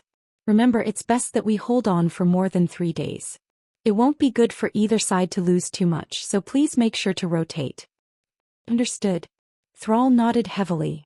History had changed greatly. Originally, it should have been the camp at the foot of the mountain and the camp on the mountainside that would each take on the Burning Legion for 2 rounds. Now it was obvious that the Alliance camp on the mountainside would take on 4 rounds. When they arrived at the camp on the mountainside, The tribe was dumbfounded by the exaggerated fortress in front of them. It was infuriating to compare oneself to others. When comparing goods, they had to throw them away. Everyone had entered Mount Hyjal at the same time, and the tribe had the geographical advantage. They didn't even need to transport things up the mountain. At that time, when they saw the Alliance's large steam trucks carrying bags of the legendary city-building artifact, cement, up the mountain, the young orcs, including Thrall, were full of curiosity. When the Alliance mixed cement and steel to form this towering concrete city standing in front of them, Thrall finally understood why his predecessors had suffered such heavy losses after crashing into the humans' military fortifications. There were a total of 7 walls built against the mountain, and each wall could accommodate a carriage. This was not a wall built with bricks and stones. The 7th wall, which had not yet been fully formed, clearly told the tribe that the wall was built with a huge steel net as the base, and a huge template was covered on the outside. Then, in the gap between the 2 layers of template, the magical slurry of cement was poured. Each wall was also divided into 2 layers of outer walls and the thickest inner wall. The outermost layer was also a reinforced concrete structure, purely to resist physical attacks. The middle layer could not be seen. But this could ensure that the damage and collapse of the outer wall would not affect the structure of the inner wall, which in turn would affect its load-bearing capacity. The outermost 3 layers of the wall had been completed, and the orcs could also see that on the middle 3 layers of the wall, the mages, who were suspended in the air by baskets, were engraving magic runes on the middle layer of the wall to strengthen its ability to resist dark magic. Thrall and the others were completely shocked. The camp at the foot of the mountain that they had painstakingly built felt inferior to even a human town. In his heart, Thrall was even more determined that he could not say it out loud. After Thrall and Turayan discussed cooperation and the distribution of supplies and other issues, Duque was taken to the most heavily guarded room in the fortress to recuperate. "Rest well, we have something to do, so we'll leave first." Queen Sylvie and Jaina were also busy people, and they were about to prepare for war. Duque suddenly said, "Wait."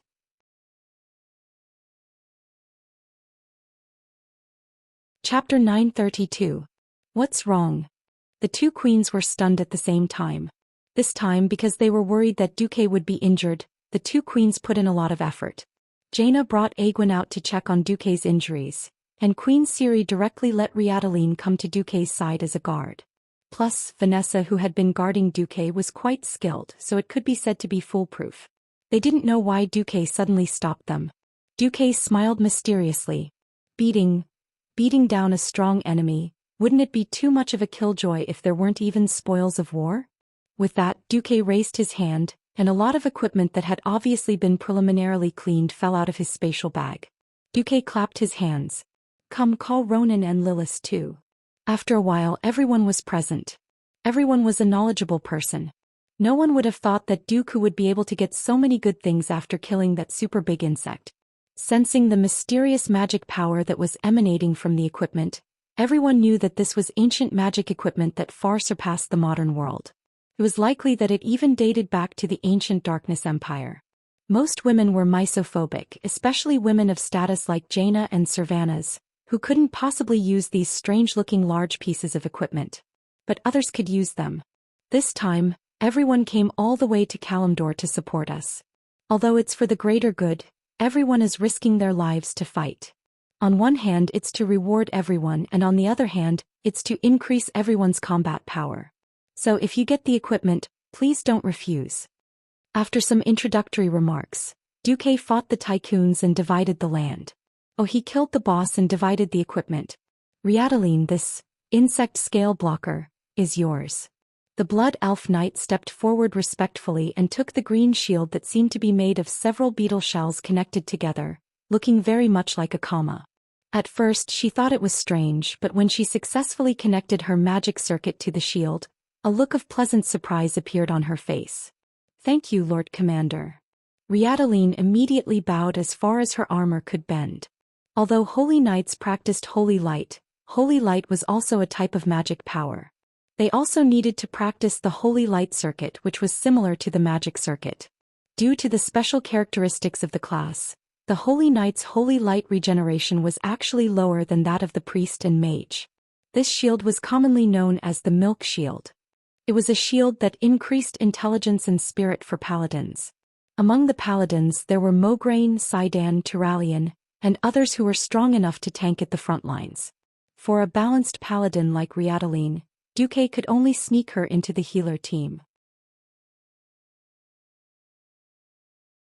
The adorable Riataline still doesn't know. She's still rejoicing over the fact that this shield has armor that far surpasses her previous shield of excellent quality.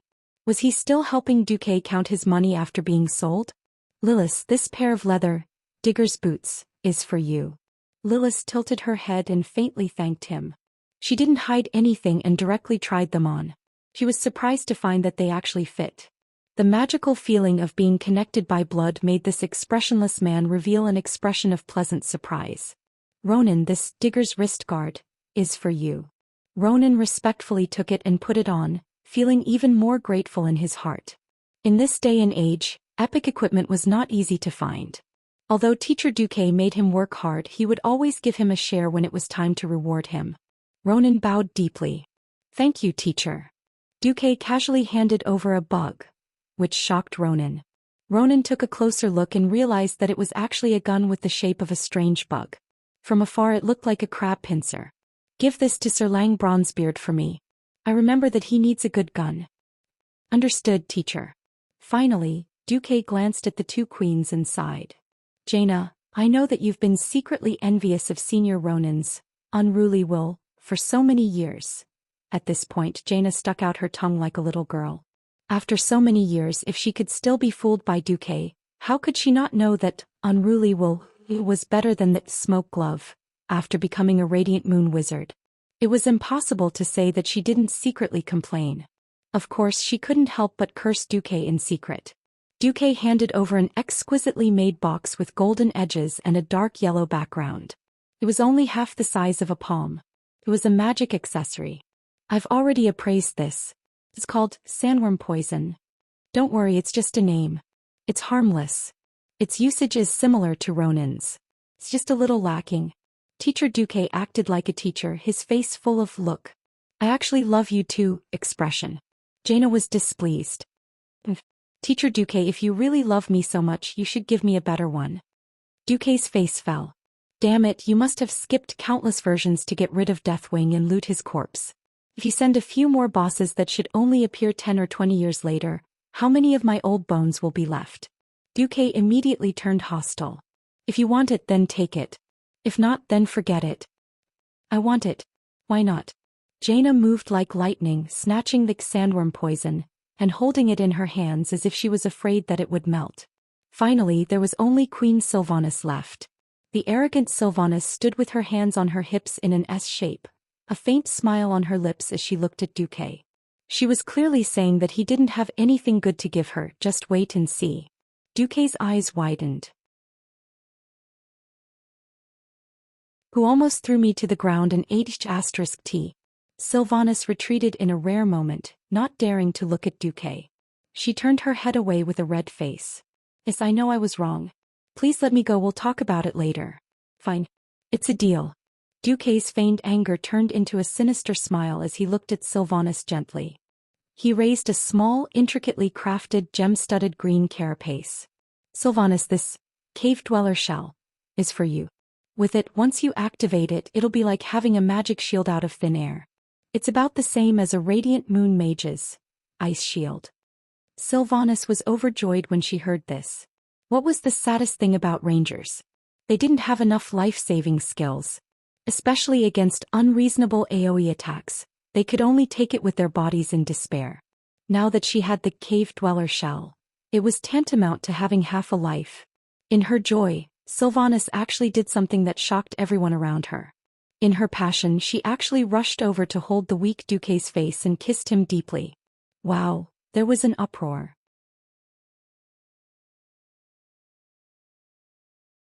Chapter 933. Legend had it that Duque had a special liking for the High Elves. 13 years ago he had taken the eldest and third sisters of the Windrunner sisters in one go, which was considered a legend in the Alliance. There were also rumors that his relationship with Queen Sylvanas wasn't shallow. Some people even said that the reason this second sister of the Windwalker family was able to become queen was because of Duke's help.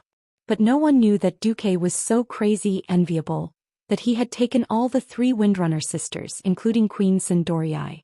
Suspicion aside, all the blood elves present were dumbfounded.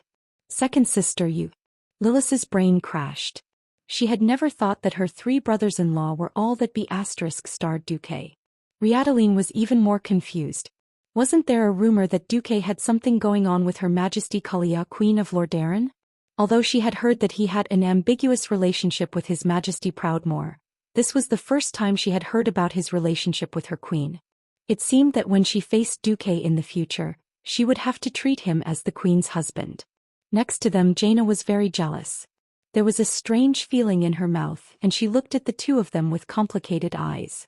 After a full 10 seconds, Queen Sylvanas let go of Duque, who was a little stunned. Yo, I'm still willing to kiss you even though you're so smelly. We really do love each other. Duque was embarrassed. Only then did he remember that the smell on him had not completely faded.